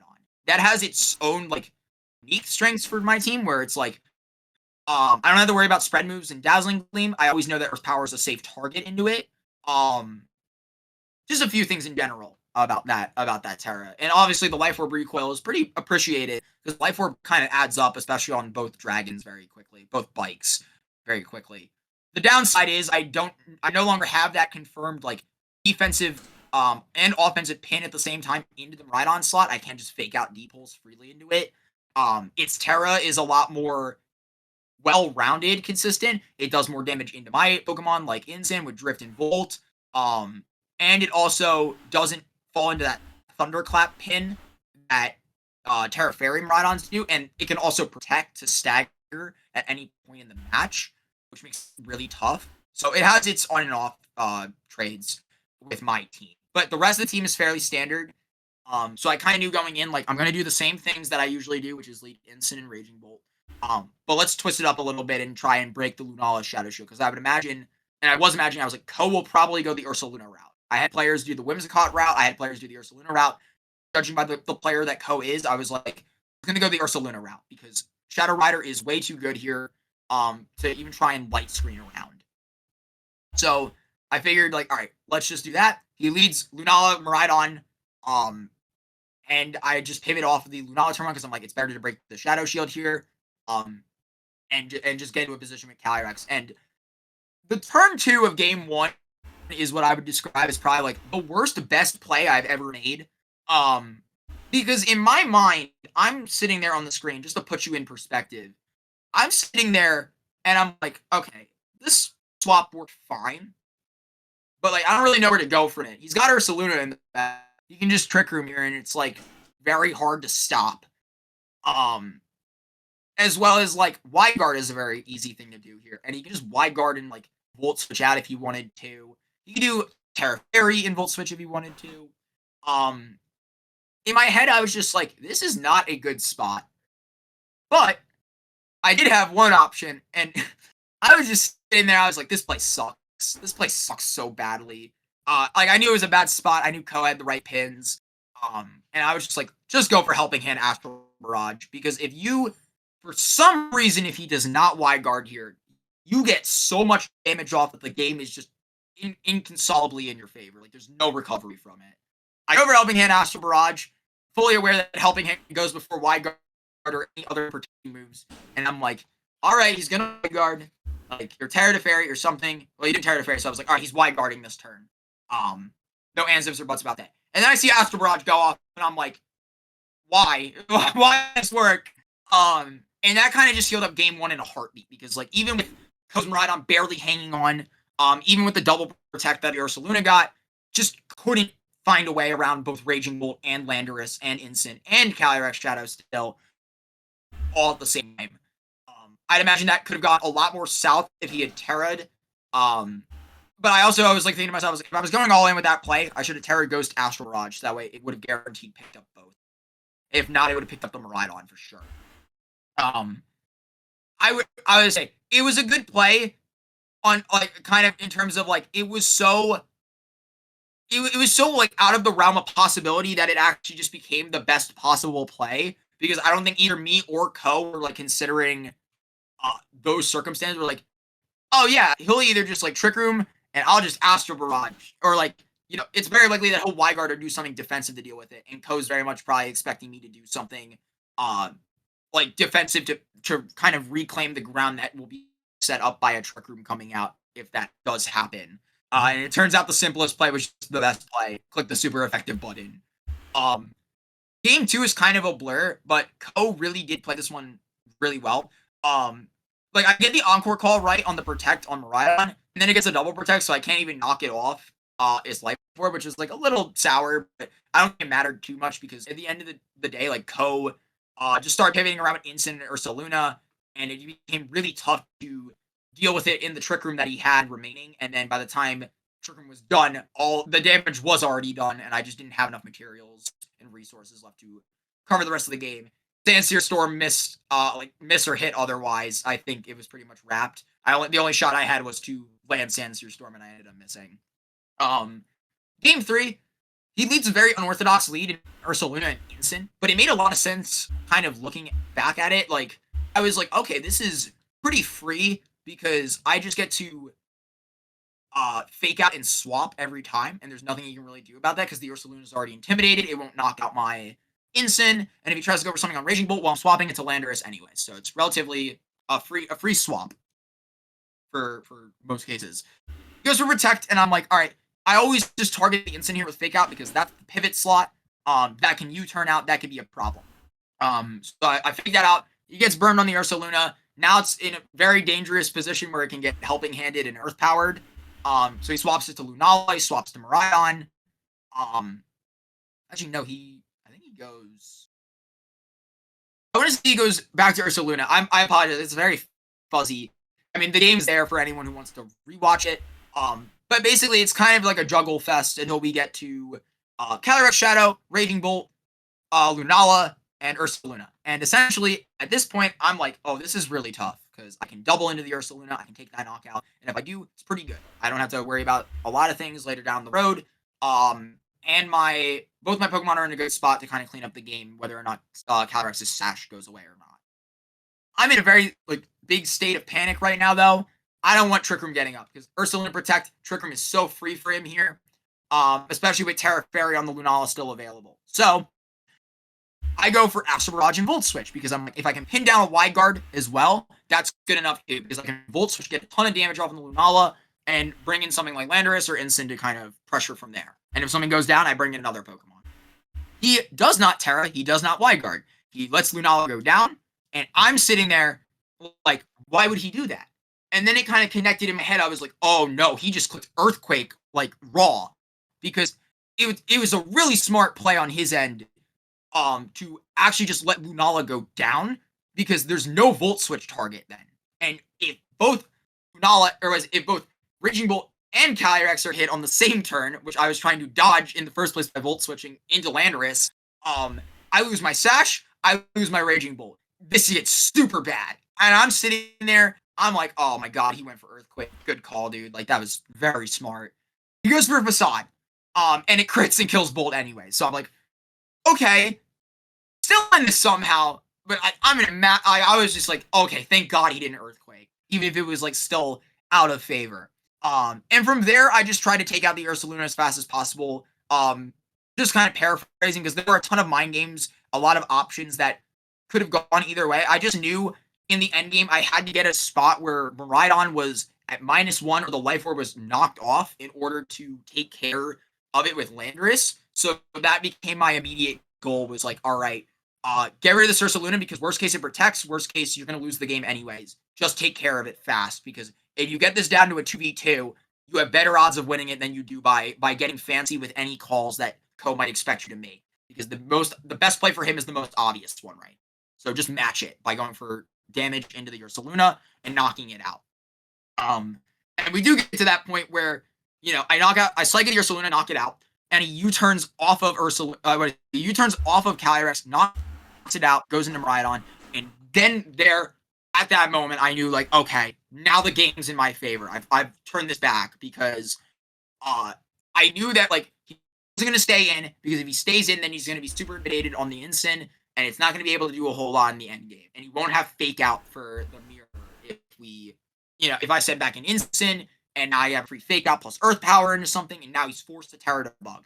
I always knew, like, he was going to pivot out, and he's always the faster Incin, so Parting Shot here is always free into the Miraidon slot, or the Incin slot, and I get that Parting Shot off on the Miraidon, and now I know for sure, even with the slight chip damage my Lando has, it's going to live that Draco Meteor from a Life Orb. I could have probably knocked off, and that would have accomplished the same thing, but in the moment, I was like, I don't want him being able to Electro Drift into my Incineroar for free if he Terra Electric Electro Drifts. I just need to survive this turn guaranteed with both Pokemon. So I get the call right on the Protect turn, and we just trade Fake Outs and Knockoffs into Protect slots, because I was like, no, I can't accumulate any more damage into my Landorus.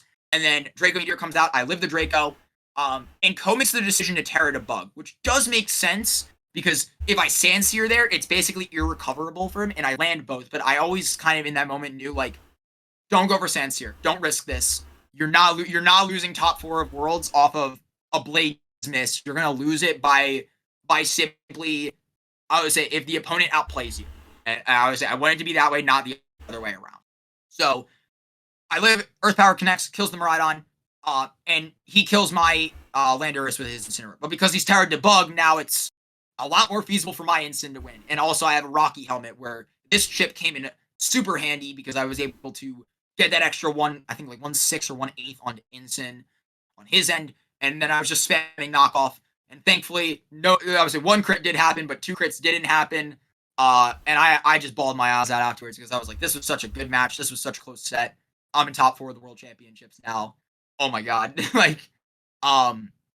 But to move on to top 4, this one I'll try to paraphrase because this one went very fast. I already knew exactly what I was doing in this match. I just knew from the get-go, Bonnet clears the whole board if I get it in the right spot. And I these AV Chan pals were super, super good for my team. Just because like they don't generally because they can't carry protect. They can't carry things like taunt either to shut your defense mons down. It becomes so easy to just kind of overrun because they're not good at damage either for the most part. Like they're ruination and they're usually max speed. So they have to invest a lot in HP and not offense to take care of things. And it's just a free slot for Koraidon to target into most of the time. So I kind of knew like from the get-go, this is going to be a good matchup. I can just lead what I've already trusted so far, Koraidon, Raging Bolt. I do think Montana took a very different approach than what anyone I played using this like kind of build went for though. Terra Ghost Astral Barrage turn 1 and kind of just like pushing the offense forward was a really smart approach that like generally a lot of people don't go for. Because against a team like mine, you kind of have to fight fire with fire. That's generally why like a lot of the worst matchups are teams that push offense a lot quicker, like Scarf and Ride on CIR, where they can kind of do a multitude of things and get away with them very, very scot-free, regardless of what options you have. So I totally understand where this game plan came from on his end. But I would say it was very fortunate that my Raging Bolt survived early on, and then I kind of just was able to, again, line things into place with Brute Bonnet. Even if game 1, I think the spores went a little south. Like, I should have probably just spored the Zamazenta instead of the D-Knight, but I was afraid of Qianpao being in the back, and I kind of had a brain fart where, like, I forgot he already terrored to Ghost because it happened so immediate into the match that I was, the Dragon Knight can still terror to normal. Well, get rid of that so that way there's no issue down the line. And I was expecting Qianpao game 1 in that end game, but once it was Bolt revealed, it kind of felt like a weight was lifted off my shoulders. Granted, I think the game was still in my favor because I had Stash available to me and Bonnet was healthy enough to the point where like I could pressure a few things with it, but like Icy when in the Sucker Punch could be really tough. Just a lot of things that the POW offered in that game specific could have been really tough. But thankfully it was Raging Bolt and with Sash and Bonnet alive. It was Sash and Kyrus and Bonnet still alive. It was just very easy to clean up. And then game 2, I was like, if it ain't broke, don't fix it. Do the same thing. Montana led something that was a lot more defensive in the Amoonguss instead of the Zamazenta. I figured like that makes sense because both Restricteds have to fight for the Terra in this instance if he's going to go this offensive route. So better to do with something like Amoonguss that can punish with Rocky Helmet if it's going to go down. And I kind of knew like off the bat like Encore's a threat, but I'm gonna protect my what's his name? I'm gonna protect my Koraidon and just see where this gets me because worst case I can pivot back out into Bonnet or Bolt. He lets me get the Volt Switch off and he Rage Powders, and I'm like, okay, that's fine because now I know for sure the turret exhausted on Calyrex, I'm always gonna be able to flame charge into this Amoonguss and knock it out. And Spore is always free to the Shadow Rider. Granted, he can go for a few calls, and I think the obvious play, and I think people were probably like, oh, why didn't he just Encore? Because it was so free. I have Rage Powder that's easy to go for, and I was just, if he tries to get fancy with it, I can always just go for a swap scenario. And I figured in my head, the worst case scenario is that this Calyrex Shadow will Encore me, and Amoonguss will go for Spore anyways, which means he's doubling it into the Koraidon anyways, and not dealing with Brute Bonnet. He could Sludge Bomb as well, but I don't think it's necessarily where you need to shut down Koraidon immediately because otherwise I can just start spamming Protect anyways. If I get lucky, I get lucky. But I was like, I think it makes more sense for him to attack here and expect something to come in safely for Koraidon and Spore that and take care of it. So I just go over the attack because I'm like, I'm already up a game. I think it makes more sense for him to play offensively, especially when there are so many mind games at hand here. And I get the call right, Flame Charge into the Amoonguss, Spore the Calyrex Shadow, and at this point, I kind of felt like the game was not over, but I felt like there was so much in my favor that it was very hard for Montana to kind of pull it back. I even knew, like, I could just Flame Charge into Calyrex freely here, because there's no Pokemon that can come in safely on it. Even, like, Raging Bolt takes a good amount of damage that puts it in range for things. And Spore into Zamazenta is super free. There's nothing that he can do to stop it. And if he takes out one Pokemon, somehow he takes out Brute Bonnet. Calyrex just comes in and cleans up the rest. So like Spore just lands into Zamazenta, and then from there, I think just like the game was kind of over. Even like the POW in the back, the writing kind of felt on the wall. Like I was saying, like I think this is a tough matchup. This I think is arguably the best matchup for the team across the entire tournament. And it was something I'm very like thankful was very prevalent during my run, was just this matchup in general. But I would say I think Montana played it very well. Even it was a very fast set, but he understood very well that like the only way he's gonna get through this is matching offense with offense. And CSR Zama can do that, especially with these pieces like Booster Energy Bolt. AV Chimpow is tough. Even D-Knight is tough, and they all had reasons to come to that. All 4 Pokemon had reasons to come to the matchup here. It's not an easy one, but I think he played it very well, regardless. And obviously, congrats to him on top 4 as well. And now we get to talk about finals. This is a tough matchup.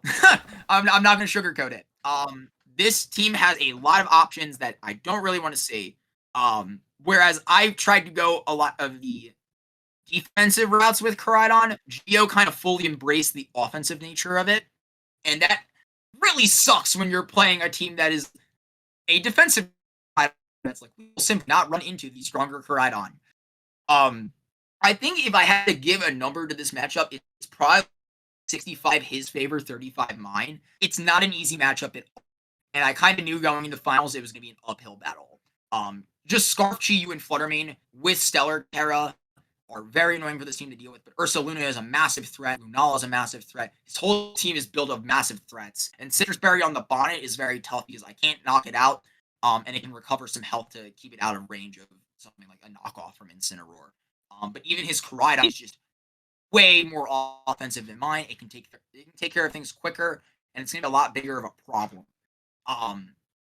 The best way to describe it is that I played this match. We played a lot of lines for this matchup tonight, and I was very scared of the Ursaluna and Lunala, but I kind of knew deep down that he didn't comprise everything that he wanted to into the Ursaluna Trickery mode. He just doesn't have enough tools to bring work all at once into my team. So the most obvious route I thought he was going to go was Koraidon, Fluttermane, and Chi-Yu in some order, and then bring probably Lunala.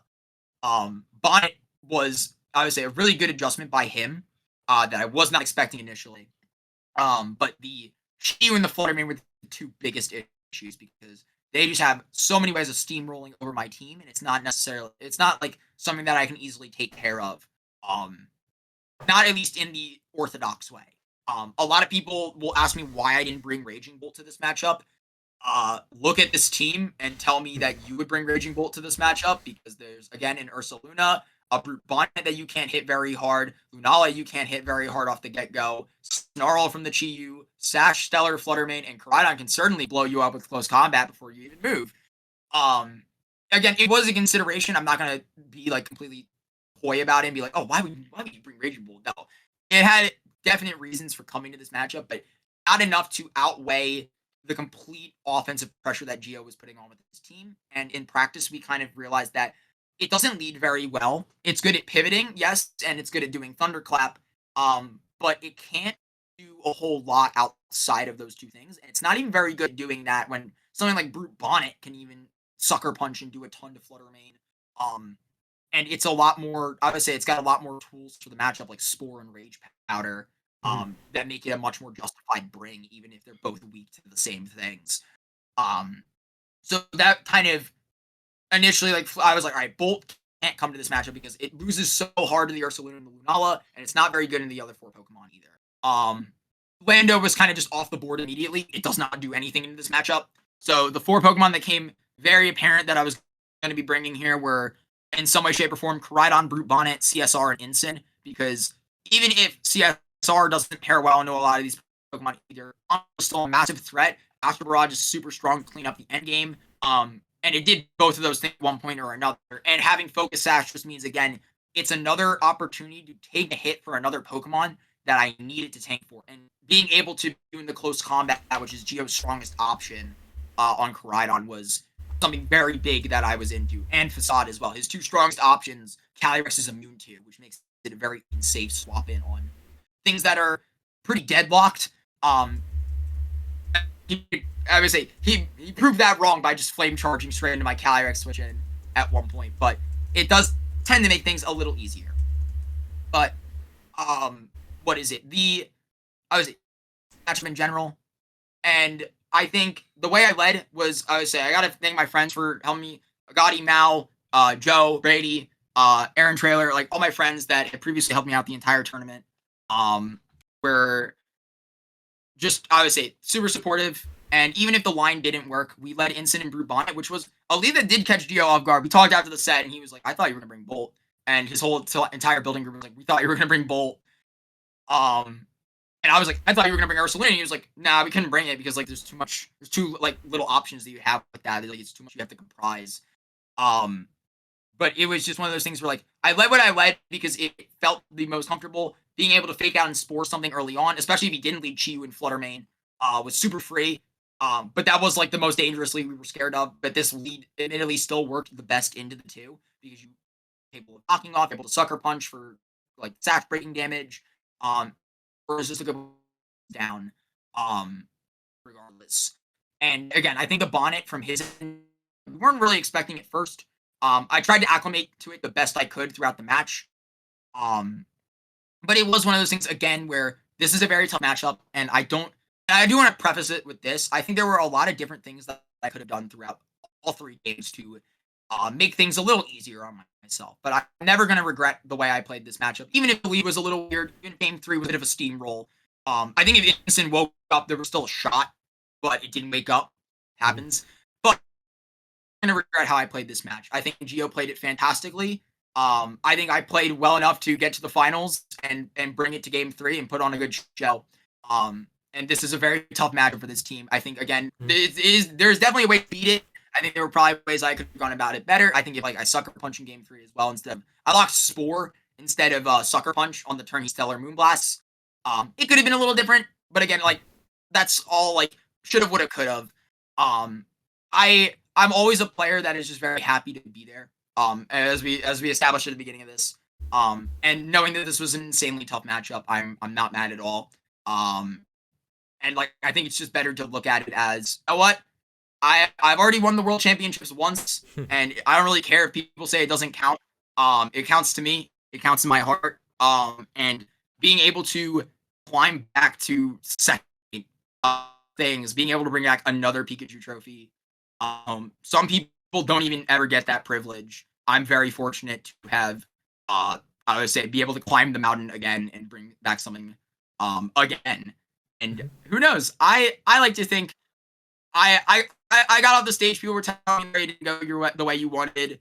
I just kind of held the belief, like, it happens for a reason. I think it was Gio's time, and he deserved it. He played fantastic the entire tournament, and he really did earn his spot as world champion. And it's one of those things where all I can do is look up and say, you know what, I'll get back there. Mm-hmm. I'll win next time. But I couldn't be any happier with how the tournament played out. It feels, even getting second place, being able to etch your name in history again with Pokemon is, I would say, again, very fortunate to have already done it once. To be someone who has made it to finals of the World Championships twice across 2 different divisions, 7 years. It's just an honor. All of it is an honor, and I couldn't be any more grateful for the support. Just all the friends I've made along the way, and all the journey so far. Yeah, absolutely. And I mean, like you said, I think that even watching that matchup, it was pretty clear it was a very difficult matchup for you. It was that the game 2 that you pulled it back was really incredible.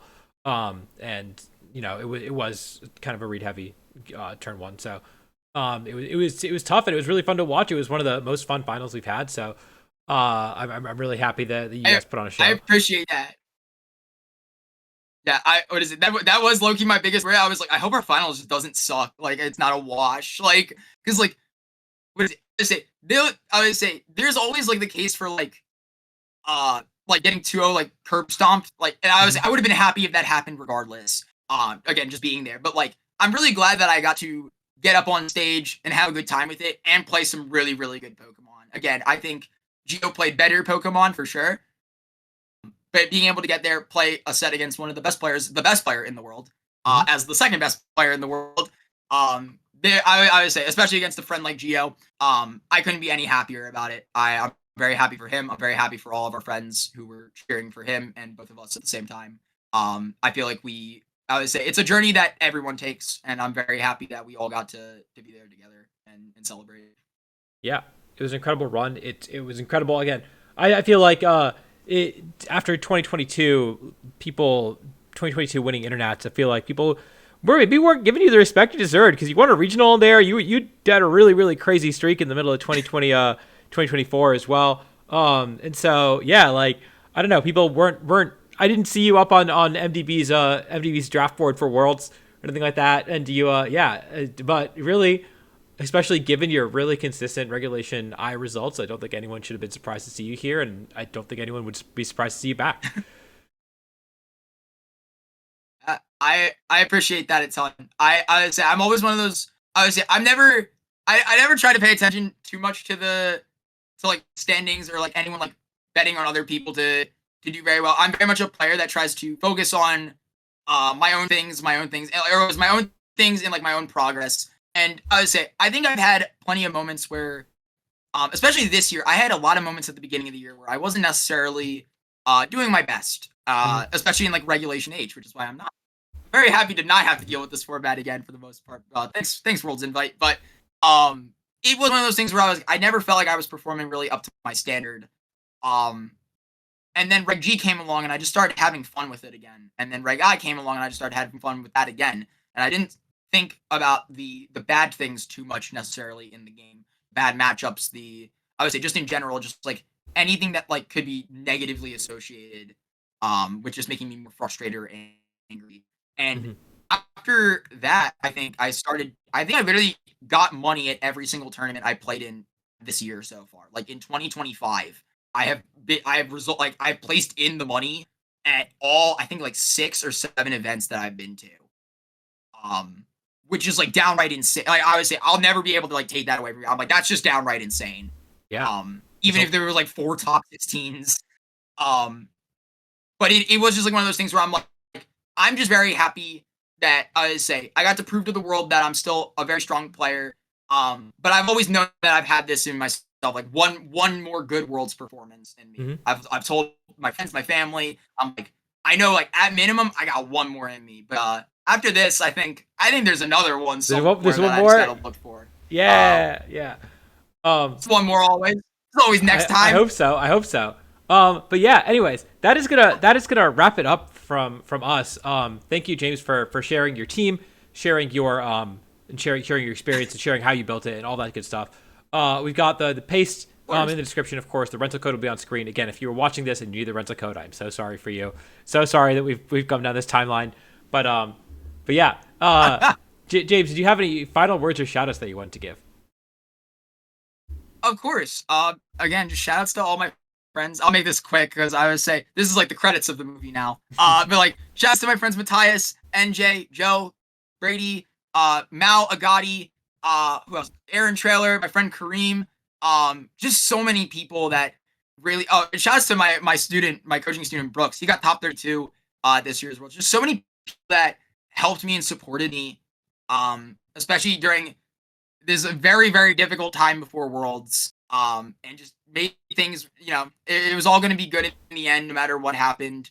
Um, just thank you to everyone that's really giving me their support, their kindness, um, across my entire time playing Pokemon. I can't be any more grateful, and I always try to give back where I can. And someday I hope to be able to give back even more with another good showing at the World Championships. And who knows, maybe that might be sooner than we think, but I always believe I'll have it in me. I think everyone's got it in them to do well at the World Championships. So Yeah.